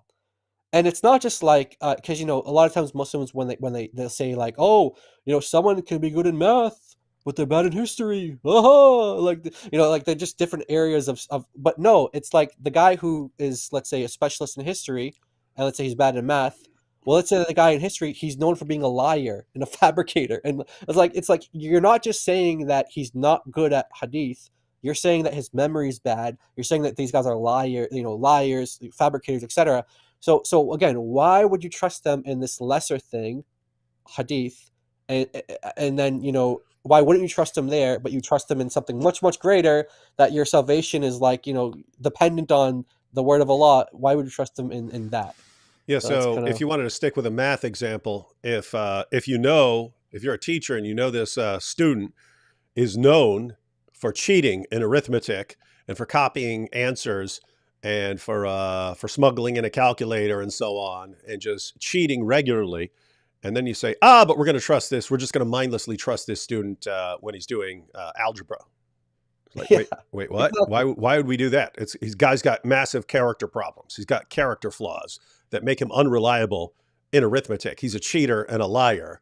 I wouldn't trust him in other things, let alone with what for Islam should be the most important thing of all, preserving the Quran. It's like, I mean, if you're going to have this methodology for hadith studies, that getting the words of Muhammad right is so insanely important that we're not going to accept it from anyone who's not completely reliable. But then you turn around and say, but we'll take the Quran, the speech of Allah, from any lying idiot fabricator who's known for having a bad memory and is otherwise completely untrustworthy. We'll take that from them. It's like they're saying it's more important to have reliable stories about Muhammad than the reliable speech of Allah, which kind of, in a weird way, fits what you actually see in Islam, that Muhammad is just massively more important than Allah for them. Yeah, Yeah, who's the real God here? exactly. Wow, so that's pretty bad. Pretty bad. Yeah, so that is that's our presentation on Hafs. Now we're planning on expanding this and going to like other Qurans as well, and what do they say about these other transmitters of the Quran? What do they say about these other readers of the Qurans? The multiple Qurans that exist in the world today, and it's bad for them as well. But let's start with this one, the most popular Quran today. This guy is literally unreliable in every sense of the word. He's a fabricator, which Muhammad said, look, if you lie about me, if you say something, if you claim that I said something that I didn't say, then you have your place in hell. So he's called by, even Farid said that these are big hadith scholars who are calling him a liar. Like, these guys call him a liar. They call him a fabricator. So he's fabricating what? He's fabricating hadith. He's fabricating sayings of Muhammad, traditions and things like that. So yeah, this guy, according to that hadith, he'd have his place in the hellfire, according to Muhammad. So yeah. This is pretty wild stuff. I'd heard of some of this. I'd heard of some of this stuff before, but putting it all up there on the screen, that is, Muslims got a problem. And guess what? How many Muslims that you'll run into? In other words, if the people who are watching here learn some of this information, or they take some screenshots, or they just sit down and watch this presentation with their Muslim friends, how many of their Muslim friends are going to be familiar with even 1/10 of the information about the transmission of the Quran that they believe in here? Yeah, it's going to be like literally probably like 1 out of 100 like that are going to have somewhat familiarity with this topic, like just somewhat. Like I said, when we did the presentation on God Logic stream, we had a bunch of people come up, and some of them spoke Arabic as well, and they like, yeah, we don't really know the topic, but they at least confirmed. We showed them in the Arabic what it says. They're like, yeah, that's okay, you guys are right, that's what it says. And so the ones who actually came up to deal with the what we were going over, they didn't actually. The familiarity, what I'm trying to say is the familiarity from the Muslims is just very, very, very low on this topic. So if you study this topic out, you use this material, for the glory of God, we pray that this will be used to open the eyes of Muslims. And you'd be shocked to see how many Muslims, the Quran that they say they're so proud of, they say, oh, we memorized this when we were little kids and this and that. Once they learn these little details about it, these facts about it, you'd be surprised to see some of their reactions. Yeah, guys. So the idea here is I would watch this. If this is something you want to use. And guys, this is earlier I was saying we just have to be relentless. The Dawah guys and the Islamic scholars are just frequently just compulsive liars who will say anything. They understand there's an avalanche of apostasy. So when someone comes up with doubts, hey, I heard there are differences in the Quran. You guys told us that. They'll just say anything. They'll just say anything to calm this person down and keep him in Islam, which means they're not going to hear this. The Muslims are not going to hear this from their Dawah guys. They're not going to hear, oh, the Quran we all use, it's actually by it was transmitted by a known fabricator who got it from a guy with a bad memory, who got it from who knows what, who was considered terrible at Arabic. They're not going to tell you any of that. They're not going to say any of that. And so the only place they're going to hear it from is you. So this would be, if you're not familiar, if you don't know what you're going to do, because there are lots of things to do. There are lots of things to do. You could learn certain hadiths and share them with embarrassing material. You could learn to respond to Muslim arguments against Christianity. You could learn what the Quran says about the Bible and share that information. There are all sorts of areas. Where you could be effective. This would be one of them, and this would be kind of cutting edge because they just got past the idea of perfect preservation. Now they're wrestling with what's going to be our new story. And so at first the Dawah guys tried to convince them, oh, it's just different dialects. That's why we have all these different Qurans. And no, we're not going to let them get away with that. And so we have people like Jai and DOC showing the differences between the different Qurans that actually give you contradictory meanings. But for Muslims who think, well, but I still got this one Quran and that thing's as good as gold. If you show them some of this, and keep in mind, you could just take a screenshot of some of the assessments of Hafs as a transmitter. And you could just ask your Muslim friend, hey, the Quran you use is the Hafs version. Here's what Hadith transmitters thought about Hafs' reliability. They called him a liar. They called him a liar and a fabricator and a thief. So why do you trust this guy's Quran? Ask them that. Guess what? They've never heard it before. They've never heard that before. And so they're going to have to start looking that up. Then they're going to go to their Dawah guy. Who's going to lie to them? But then, they're going to come back with the lie they got from the Dawah guy. And you might have to give them a little more information. But this is just what we have to do. It's just what we have to do. So yeah, good stuff. This is the cutting edge stuff. Because again, they're coming out of one lie and they're trying to figure out what the next lie is going to be. And then we're wrestling with them so that the new lie does not become ingrained in Muslims. We're trying to disrupt the new lie as they're trying to formulate it. So these are cool times. All right. Well, thanks, Giant DOC. Someone did point out. What's that? Yeah. I just want to say, by the way, there's also a Shia scholar who, I think like 1970s or something like that. He actually, and by the way, not like this is not original with him, but he actually wrote like there's like I don't know if it's a book or if it's like an article or journal or something like that, where he basically did this whole thing like as a Shia Muslim. Like he actually said, hey, if you guys go to these like the Sunni books and you examine what do they say about these people. Well, you're going to get basically all the information here that we presented. Like they say that about basically all the Qurans that the Muslims have. So you have like Shia Muslims doing the same exact thing, and so it's not just like so even within Islam, like you have Muslims, and even Quran only Muslims. By the way, Quran only Muslims they happen to just like huffs like, but they don't realize that the same reason why they reject the hadith, like they rely on change. Their Quran Hafs also relies on change. So like it's problematic for any type of Muslim, whether they're Shia, Sunni, or Quran only. But Daughter of Christ, do you want to just? Yeah, I saw some Arab in the chat.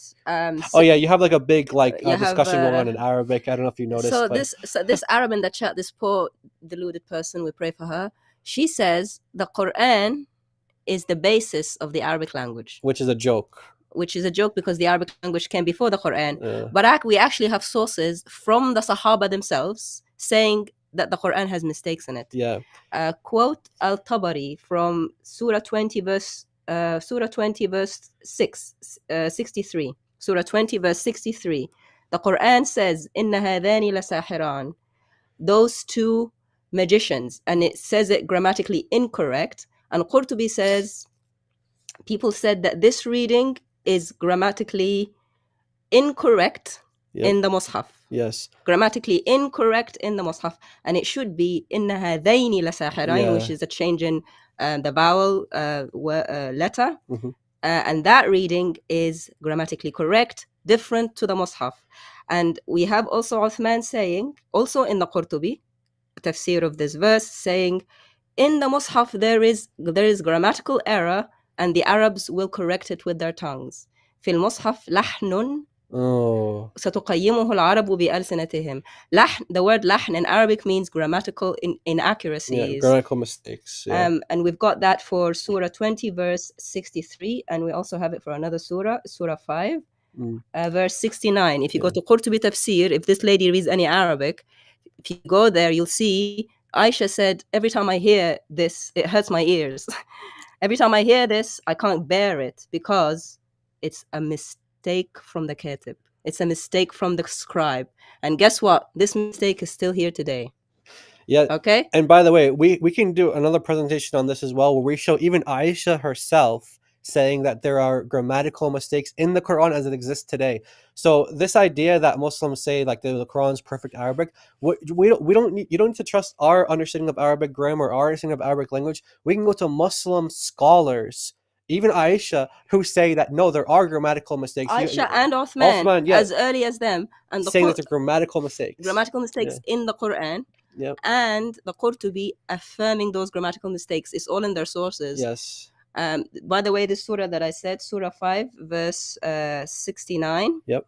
It says the Sabi'un, right? Yep. The Sabians. It should be Sabi'in. It should be in the accusative form, okay? But the Quran gets it wrong. Quran gets it wrong in that verse. Interestingly, the Quran gets the exact phrase right in another verse. So if they say, no, it should be that way, then you can bring the other verse where it says it correctly and say, which one is it? Yeah. We might put out that presentation on our channel. But no, the Quran was not there before the Arabic language. The Quran did not make the Arabic language. Exactly. People recognized, Arabs, Sahabas, companions, that there were errors in it grammatically. Yes. So what you were responding to Lana? Is that the one you're responding to? Yeah.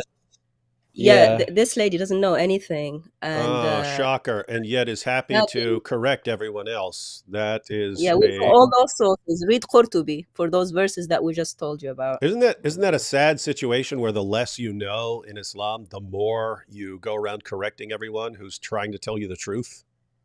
Exactly. Isn't that an amazing feature of the religion? It's like people could say, hey, here are 20 of your scholars. You go, no, it's perfect because that's what I heard from my Dawa guy. Wait, the same guys who told you perfect preservation right down to the letter until that was exposed by non-Muslims, those guys told you this stuff and you just mindlessly accept them. Lana, I understand you're raised all your life and you're trained and conditioned all your life to just go with whatever your sheikh or your imam or your dawa guy says. The overall, there's a takeaway that's beyond the takeaway. There's a takeaway that's the takeaway from all these different takeaways. So the general takeaway from like this presentation is that, the Quran that 95% of Muslims use has problems in it, even according to their own methodology and their own scholars. Muslims aren't aware of it because their leaders never tell them this stuff. They keep it hidden from them because this would make Muslims doubt the Quran. So that's a takeaway this presentation. But the takeaway from all the presentations, the overarching takeaway is you get your information about your religion and your book and your prophet from guys who, as far as we can tell, are the biggest bunch of compulsive liars the world has ever seen. And they tell you one lie, and you only find out it's a lie when you hear it from non-Muslims. You'll hear non-Muslims explaining how it's a lie. So you'll hear non-Muslims saying, no, there's not actually one Quran. There's a bunch of different Qurans and so on. And so you go back to the exact same scholar or the exact same Dawa guy and say, hey, you said perfect preservation, right down to the letter, dot for dot, letter for letter. But they pointed out there's all these different Qurans. What's going on there? And they'll tell you a new lie. Oh, don't worry. It's just different dialects. It's not. Yeah. But they're lying to you again. So then you go back and you go, ha ha, you dumb kuffar. I asked the Dawa guy and he said it's all different dialects. And then someone like Jai and DOC, they actually take you through the verses and they show it's not dialects. It's giving completely contradictory meanings on some of these passages. And you go back to the same Dawa guy and they'll tell you something. Oh, yes, but these are different. And they all go back. All these different readings go back to Muhammad and they complement each other and they expand our knowledge. And the question is, at what point do you realize if this guy keeps lying to me, I should not be listening to him? Like how? If I caught you in one big lie, if you told me for years perfect preservation right down to the letter and that turned out to be a lie, I'm done with you, dude. You could do something to redeem yourself. You could repent and apologize and explain why you lied and how you've reformed your ways. And maybe you could win back my trust at some point. But if the next thing I hear about you is a new lie, how in the name of common sense would I take you seriously in matters of religion? I wouldn't. Exactly. And think it's the same situation where you trust liars and fabricators and thieves, and you go back and where does your Quran come from? Liars and fabricators and thieves, and you go all the way back and you're worshiping a God who brags about being the best of deceivers and a prophet who was a literal caravan robber. Do you see a pattern here? Your entire religion is built on deception, and you get mad at us for telling the truth. What is wrong with you? Anyway. Yeah. Yeah, I mean. Yeah. By the way, this lady just kind of defaulted back to, oh, the Bible you don't know who wrote the Torah. The you don't Bible know who wrote the Gospel. That's a big L. When they run out of stuff to defend, they say, what about the Bible? What about the Bible? Who wrote the New Testament? Yeah, wait a minute. Wait, you mean the Bible that your God and your prophet affirm is the inspired, preserved, authoritative word of God? You're attacking it, thus convincing us even more that your prophet and your God had no clue what they were talking about? Good job. Exactly. Bang up job. Your God and your prophet say our book is as good as gold. Your God and your prophet order us to judge by the book that we have. And you said, oh, but you don't know where it comes from. Okay, so it doesn't come from God? So the Quran is wrong. Thanks. It's garbage, even more than we thought. Exactly. All right. So anyway, that's a presentation. Always like your guys' presentation. I am going to go through some super chats here. If you guys have something to do, you can cut out. There's a couple here that are actually commenting for you. So stay for these first couple, and then I'm going to continue. Okay. Yeah, this won't be long. There's looks like there's some more. Isn't Islam a fascist ideology? Crazy religion. One second. Let's get the official definition. Fascism. A far-right, authoritarian, definitely authoritarian, ultra-nationalist. I think you could You'd have to modify that a little bit, but yeah, Ummah. Political ideology and movement characterized by a dictatorial leader, definitely Muhammad. Centralized autocracy, yeah. Militarism, that works. Forcible suppression of opposition, definitely sounds like that. Okay, yeah. So you could apply this. You could apply that term to Islam. Yep. Here you have love the husband and wife team. Jai DOC, peace be with you both. Thank you. Thank you. Yeah, God we need bless you. more. We need more husband-wife duo teams. Shachmat jihadis would be awesome. So that's the German version of checkmate jihadis. Shachmat jihadis. Yeah. Okay. Jihadis. What does that mean? Checkmate his jihadis. checkmate. Yeah, they wanted a German version. Yeah. I hadn't thought about different languages, but that actually works because we just need to change the checkmate. We just need to change the checkmate for the shirts. Yeah. Yeah. We'll figure something out. Link to Jai and DOC's channels broken, unfortunate. I think I fixed it.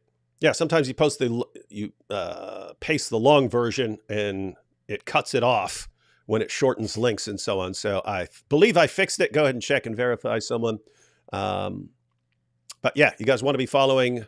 In fact, guys, if you are interested in apologetics and polemics and so on, and you're not sure exactly what you want to go into, the material that Jai and DOC are covering, very important cutting edge stuff that's cutting off the lie before they act. That would be an ideal situation if we expose their old lies, and as they're trying to formulate their new lies, we're just wrecking them before they even get started. That would be awesome. Yeah. It'd be an awesome situation.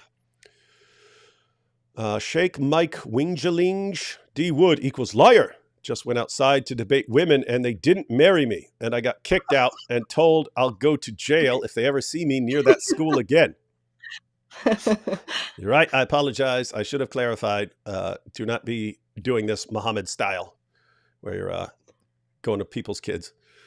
Sorry, but I noticed this parallel similar to Calvinists and Catholics appeal to mystery. God, Allah knows best. And this goes way back to Peter, first Pope, bruv. Not sure what you're on about there, bruv. But as far as the Allah knows best, yeah, there are things that are going to be a mystery, and there are things that we know and so on. As far as what Jai and DOC are pointing out, we know a lot about the transmission of the Quran, and it's got some serious problems. And Muslims don't know about it.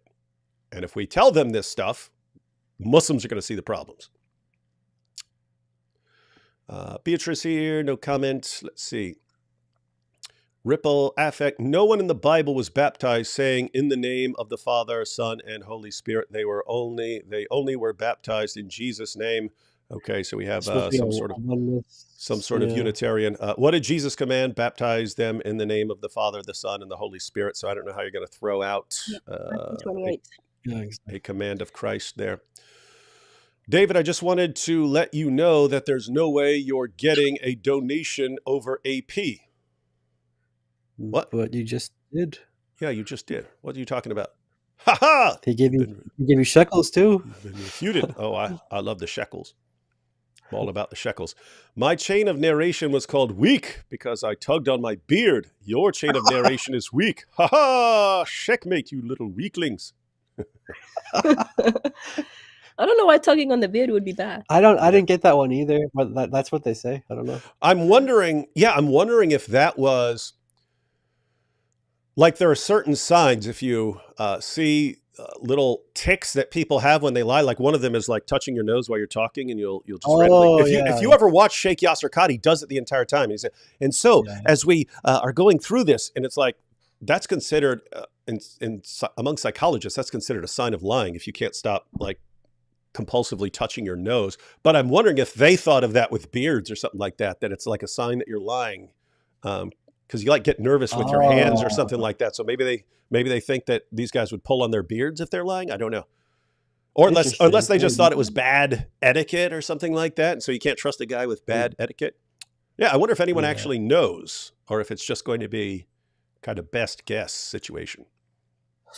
Yeah. Would any Dawa guy be reliable enough to narrate hadith? How many are known liars? Well, all of the main ones. Yeah, all of the main Dawa guys are known liars. But I'd have to say, if they're going to be reliable enough to narrate hadith, we'd have to say, if Smiles to Jannah is reliable enough to grape Ali Dawa in the mouth and be giving him grapes, why couldn't he be giving him hadiths reliably? He reliably transmitted grapes into Ali Dawa's mouth. Why wouldn't he also be able to transmit hadiths? So yes, I think Smiles to Jannah and Ali Dawa are a good team. Is there a Quran equivalent of King James Version only that only accepts one qiraat? So in other words, there are people who have the King James Version and they say that's the only authoritative version. I'm guessing there are lots of Muslims who are that way by default because they think they've got the only version. But are you guys familiar with this? Is there anyone who is aware of the different qiraat and then say, but this is the only one or something? I've seen it from Quran only Muslims. Like they'll just like accept Hafs, not realizing that like they only accept it because he's popular today. But if they lived like 200 years ago or whatever, that would be a different one. But yeah, I've seen that amongst Quran only Muslims where they knowingly just accept Hafs, rejecting the other ones, and even saying the other ones are wrong and things like that. And it's not exactly the same thing, but it's in the same ballpark. Even when you have someone saying, okay, there are all these dozens, but I'm picking 7. These are the 7. It's like he's saying these are the 7 only. So it's like the 7 qiraat only version. And then of course later on you have the 10. So yeah, it's not exactly the same thing, but they have some parallels there. Yeah. See. But you see, Dr. Wood, Hafs being a liar makes him more appropriate as a transmitter of the Quran. The father of lies was its writer, after all. That'll be a funny situation where, like, the less reliable you are, the bigger deceiver you are, the more they like you as a transmitter of stuff. There is no God like Allah subhanahu wa ta'ala, and Muhammad is his woof woof. What? Holy, comment from Holy. Just a smiley face there. Hafs' teacher Asim was blind. Asim's teacher was blind as well. The blind leading the blind. Hafs' Quran differed from Asim's Quran. Yeah. Does that sound accurate? Yeah, Rob Christian is good on these topics as well. He's also presented on similar topics. I think he just did one recently. So when you look at Awesome, you have one of them goes to Hafs and then the other one goes to Sharaba. Well, Sharaba and Hafs, they differ in places. We actually showed an example of that in the other stream that we did with you, and yeah, so the question is how many Qurans did this guy have if he's giving like different versions of so yeah, it's good point. Thank you, amazing. Yes, this is good stuff.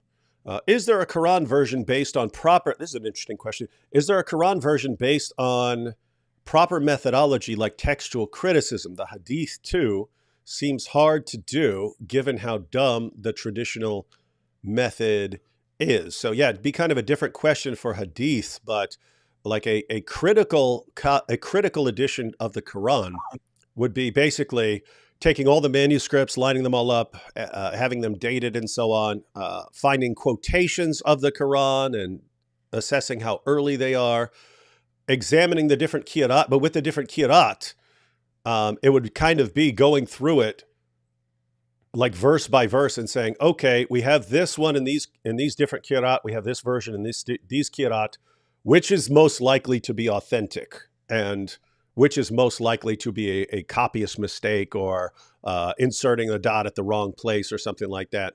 I think that's kind of what Yasser Qadi said in the infamous Holes in the Narrative interview when Hijab said, hey, if I gave you a blank mushaf, could you write what is the Quran on there? And he said, it's basically going to be a combination. I'm going to be going to different places and stuff. But what are your thoughts on that? Yeah, exactly. Yasser Qadi, he did say that. So proper methodology like textual criticism. Well, the thing is, Muslims, they don't actually value manuscripts. And that's not just me saying that like, oh, I'm just like attacking Muslims. Like, no, you actually have Muslim like academics like Haytham Sidki, for example, who say they just don't actually value, like, they don't value it in the tradition, because they value, these chains to what they have. Like, that's where they put the most emphasis on, the chains. But that's And so funny they because the think that chain's a that's the disaster. Yeah, exactly. Plus, some of them are fabricated chains. Yeah, right. So it's like that's what they have. That's what they go on, and they don't actually value like manuscripts or what's the oldest manuscript or any sort of like methodologies that you would utilize for like the Bible or basically any book really. Yeah, I don't know of any scholars of manuscript in the Muslim world. Yeah, there should be hundreds, right? because they just don't really care. They don't like, care about manuscripts. Yeah. Maybe there's one that I've heard of. Yeah. And I think he's almost not a Muslim or he's persecuted. Yeah. But they don't have a manuscript science like we do with the Bible. Right. Yeah, this is wild. So guys, what's being pointed out here is if you have lots of copies of a book, which is what you had in the ancient world. Before the printing press, if you wanted a book, you had to copy a book. If you're copying an entire book, you're going to make mistakes. You're copying an entire giant book, you're going to make mistakes. And there are mistakes that are very common and they're understood, like spelling differences, very, very common. In other words, there can be multiple ways in a language to spell a word. And the spelling of a word can change over time. So if you're copying a book from 2 centuries earlier and you're copying it, you might use the way that you spell the word now rather than the way it was spelled 2 centuries earlier. So, but textual critics have names for all of the most common different kinds of mistakes a copyist might make. Once you're aware of the different kinds of mistakes copyists make, and you're looking at all these manuscripts and you're saying, okay, this one's earlier than this one, and this one's that one, and we've got a bunch of this kind of manuscript and so on, you can start looking at them and saying, oh, this one is different from this one, but we know why that happened. We know why that happened. Right. And so that's how you do textual criticism. And if you wanted to get back to some sort of original reading of the Quran, that's the method you would be using. But Jai and DOC are pointing out that's not the Muslim methodology. They just rely on this transmission scheme.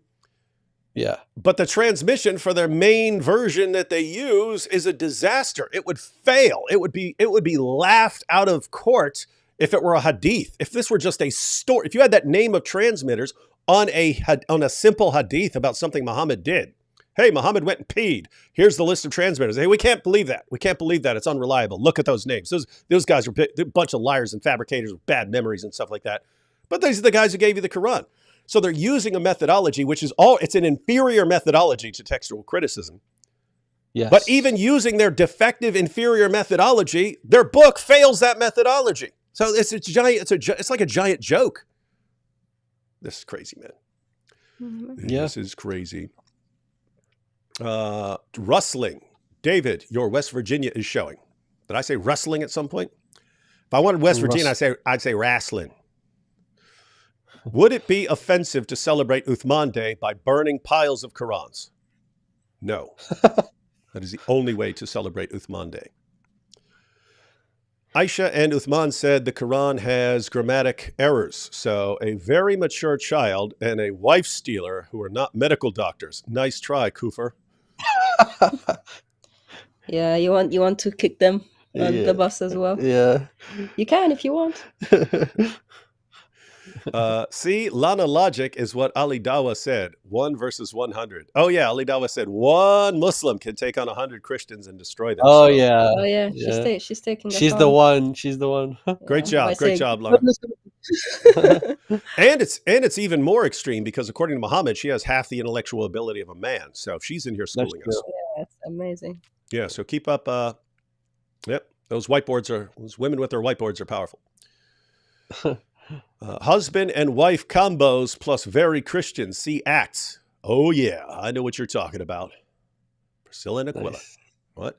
Lana has been on God Logic streams. She had no problem her prophet sleeping with a child. She said she would let her child do the same. This is 100% true. Is that true, Lana?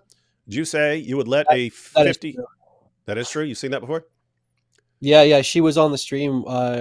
I think it was last stream or something.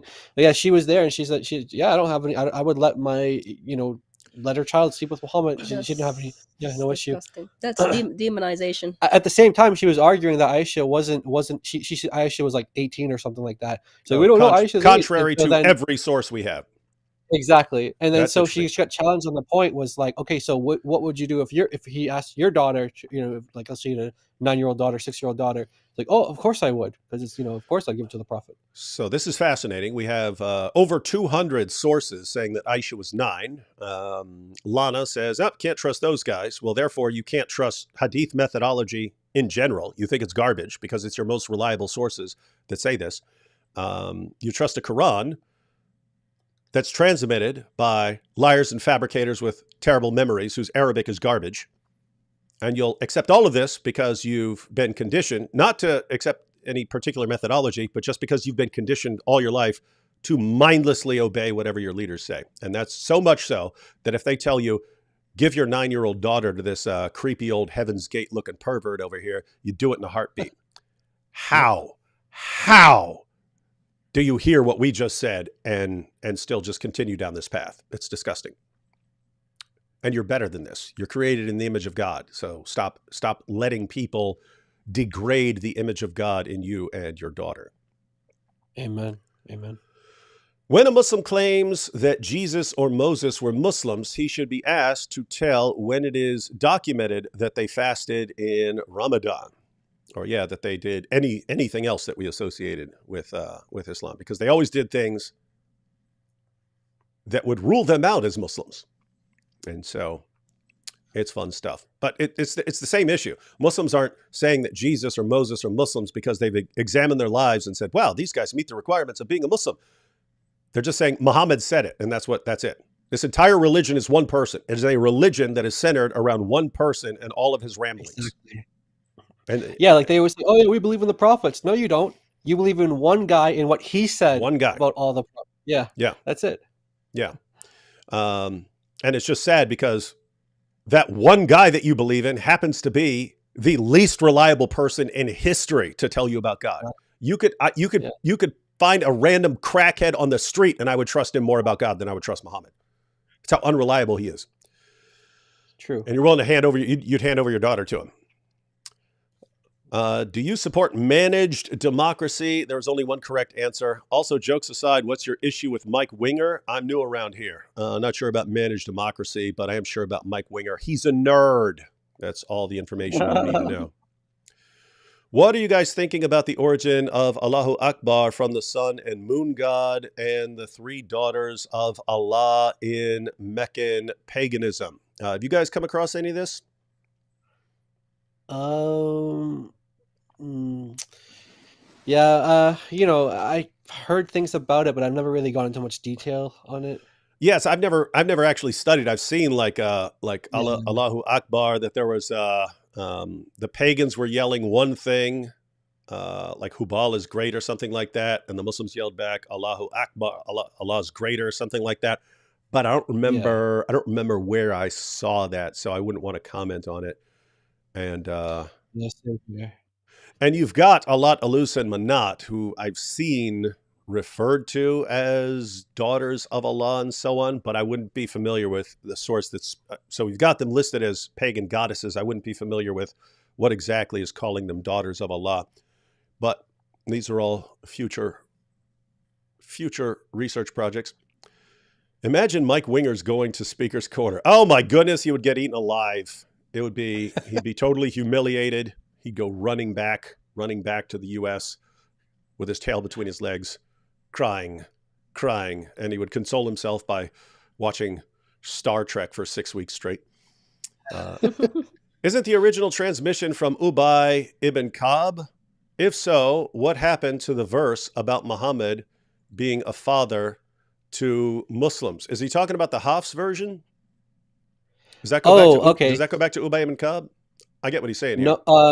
No. He's not. He's in the chain, but this variant that he's talking about. Actually, you've done videos on this. This variant where it says Muhammad is a father to them. Yeah. Uh-huh. So Ubay supposed to. So that's an interesting question, because you do have this reading attributed to Ubay, and then you also have he's in the chain. So where is this, where is this reading? So I think that's, maybe it just makes it for a bigger problem.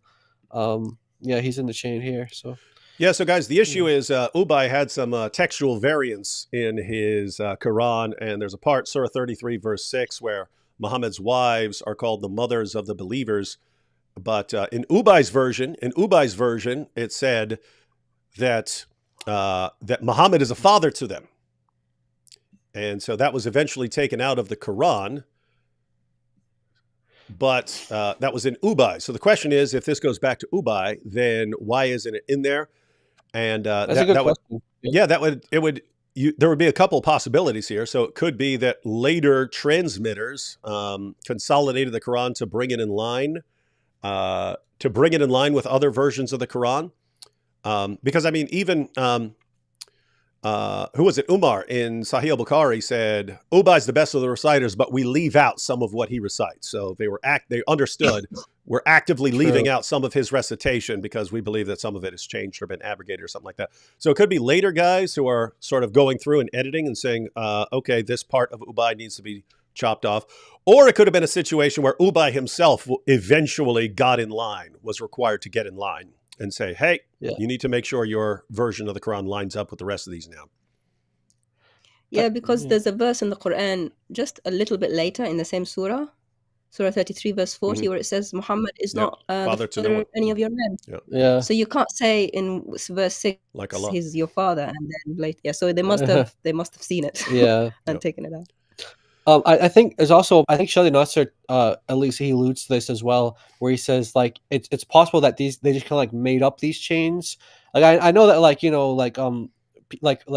Marine Van Putin, for example, like just like non-Muslim academics in this field or whatever, they say these chains are just made up. Like they don't have but of course a Muslim wouldn't say that, but like I think that they can actually build a case that these chains are just like ad hoc. And these chains actually don't, they're not historical at all.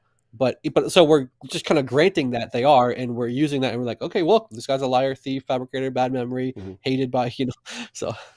Yeah, and that's standard among non-Muslim scholars of hadiths. There aren't a lot of non-Muslim scholars of hadiths, but they think these guys were fabricating hadith isnad chains like it was a sport in order to justify whatever position they were trying to defend.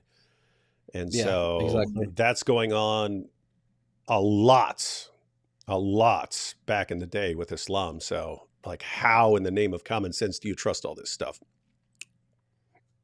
Exactly. Let's see. A couple more here. I think we got 3 more. Isn't a lot of the original Quran obscure and lacking diacritics? Is the Syro-Aramaic reading of the Quran a valid book? Don't know if you guys have ever looked into this, but as far as the Quran without the diacritical marks being obscure, what are your thoughts on that? Like, because how would, like, if you, I'm sure you've tried at some point looking at it without the diacritic marks. How's that look? Yeah, it doesn't work. You literally can't read the Quran unless you have like a system in mind for how to decipher. Like, you need to put the vowels there. So if you can like make out what the text is saying, then you're mostly going to read it according to like the Quran you're familiar with. So you're going to try to read it in conformity with that. But that's, just the text on its own. There's no like telling what possible vowels could have been here or there. Like, you can't tell. In fact, for example, one verse says in Surah Al-Baqarah, ذَلِكَ الْكِتَابُ لَا رَيْبَ فِيهِ. Oh yes. This book in it has no doubt. There is no doubt. If you change the dots, you can change it to ذَلِكَ الْكِتَابُ لَا زَيْتَ فِيهِ. Yeah. In this book, there is no oil. Instead of doubt, there is oil.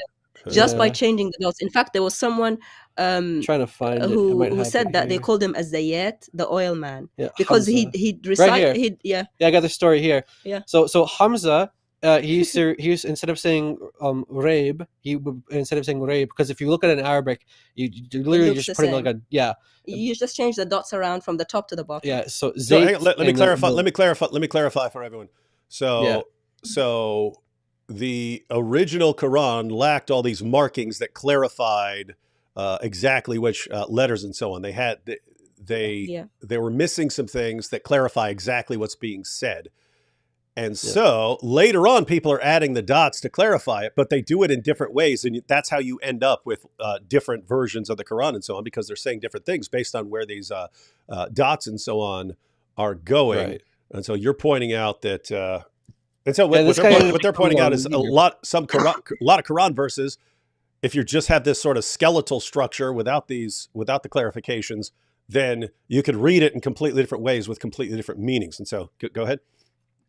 Yeah, so one of the readers of the Quran, Hamza, like John of Christ just said, is that in chapter 2, verse 2 in the Quran, it says like, in that book, therein There is no there's oil. no, yeah. So the normal, Quran you read today says there's no doubt, but because he read, he read it in a different way. Instead of saying, raib, he said zait. And so zait means oil. So he says, wherein there is no oil. And so he supposedly gets corrected for this. And he's like, oh, this is why you need like a teacher of Yeah, because if you just yourself and the text, you can put any dots and make anything. Yeah. In fact, I changed some more dots. Instead of ذلك الكتاب, this book, I can change it to ذلك الكباب, this kebab. Yeah. In which case, I can change it to this kebab has no oil. Yeah, and that makes sense. Which this book has no doubt, just Yeah. by changing the dots. Yeah, you can literally do that by just like the consonantal text is the same, Yeah. and you just kind of manipulate the dots, and you can do that. Yeah, that would have been made more sense than this book has no oil. Yeah, so this is a Muslim scholar kind of narrating that story there about Hamza on the screen here. So yeah, that would by the way, that would be a good short little video to illustrate the problem. So you put the consonantal like skeletal structure there, and say this is how the Quran would have looked when it was originally being written down. Later on, you have to add dots, but how do you know where to add them? Well, if you do this, then you get this reading of the Quran. If you do this, and then you get and there's no oil. If you do this kebab has no oil, and so on, to kind of illustrate the problem. Because once someone absorbs that, which would only take like minute and a half, 2 minutes to break down to them, then they all of a sudden it clicks. This is why you have all these different readings of the Quran. They're because of this. Exactly. Interesting. Yes, that'd be a good short video there. Arabic was the worst language Allah could have ever chosen. He chose it in a time of history where there was no dots. You could change it around like we just showed you. Yeah. He gave it to an illiterate man. There were a bunch of illiterate Bedouins. Only had a couple of people who could read and write. They had bad memories. They were all liars and thieves and had bad characters. And now you get this at the end. Yeah. God bless you, Power Trio, D Wood, Jai, and DOC. Love you all. Prophet Dawood, I personally believe that you and we would only benefit from Jai and DOC. Yes. Yes. We're going to be doing some great work. Oh, that's Brother Al-Masihi. Okay, yeah. God bless. Someone told me Muhammad had a Roman Catholic wife, and that's why he talks about Mary so much. Is there any truth to this? Not sure who you're referring to. So, there's Khadijah and her cousin Waraka, so they know something about the gospel. I would assume you're talking about Mary the Copt. She was Coptic. So she's Coptic. Well, she's called Mary the Copt, but we don't have any evidence of what she believed in. She was just like a slave that was... besides her escapades in the bedroom with Muhammad and bearing one of his children who died later. We don't know much about her. But anyway, but possible that she's Coptic and knows something that she was raised to believe, and possible that he heard it there, but also possible that he's hearing this stuff from all kinds of places because he's talking to various people. Yeah, the Quran, he is called the ear, so he just... The ear. He's the ear. The ear. Quite a description. Muhammad Mo the ear. His gangster name would be Mo the ear. He hears everything and believes what he hears. Everyone deserves love. Even Mike Winger just said that he can only get it here on the best site on the web. What a nerd. Yep, see, you have one of AP's fans coming over with all their perverted thoughts. Mike Winger's the type of guy to write a book on VeggieTales lore. That does sound like him. He probably does entire shows on it. I wouldn't know. I don't go to his channel. And thank you all for your hard work. Yeah, thank you. And thank you guys for watching. All right, we are all done. As far as I know, I'm going to be on with AP here in a little while for some awesome stuff. Guys, again, learn this information. Learn this information. You don't have to learn all of it. It's good if you learn all of it, but if you get the gist so that when it comes up in a conversation with Muslims, that's helpful. Taking a screenshot, again, just of some of the things about Hafs and how this guy's considered how he's considered reliable. You can bring that up almost any time a Muslim friend is quoting the Quran. If you're on Twitter and someone's bringing up the Quran, you can bring that sort of thing up. Hey, is this the Hafs? Are you using the Hafs version? Because I saw that this guy's considered unreliable. How do you explain that? Guess what? That person's never heard it before. It's going to be new information to that person. All right. Any final thoughts, Jai and DOC? Yeah, we're just really happy to do these presentations with you, and God willing, we're looking forward to whatever God has in store for us in the future. So yeah, thanks for having us on. God bless you, and God bless everyone else who's watching and listening.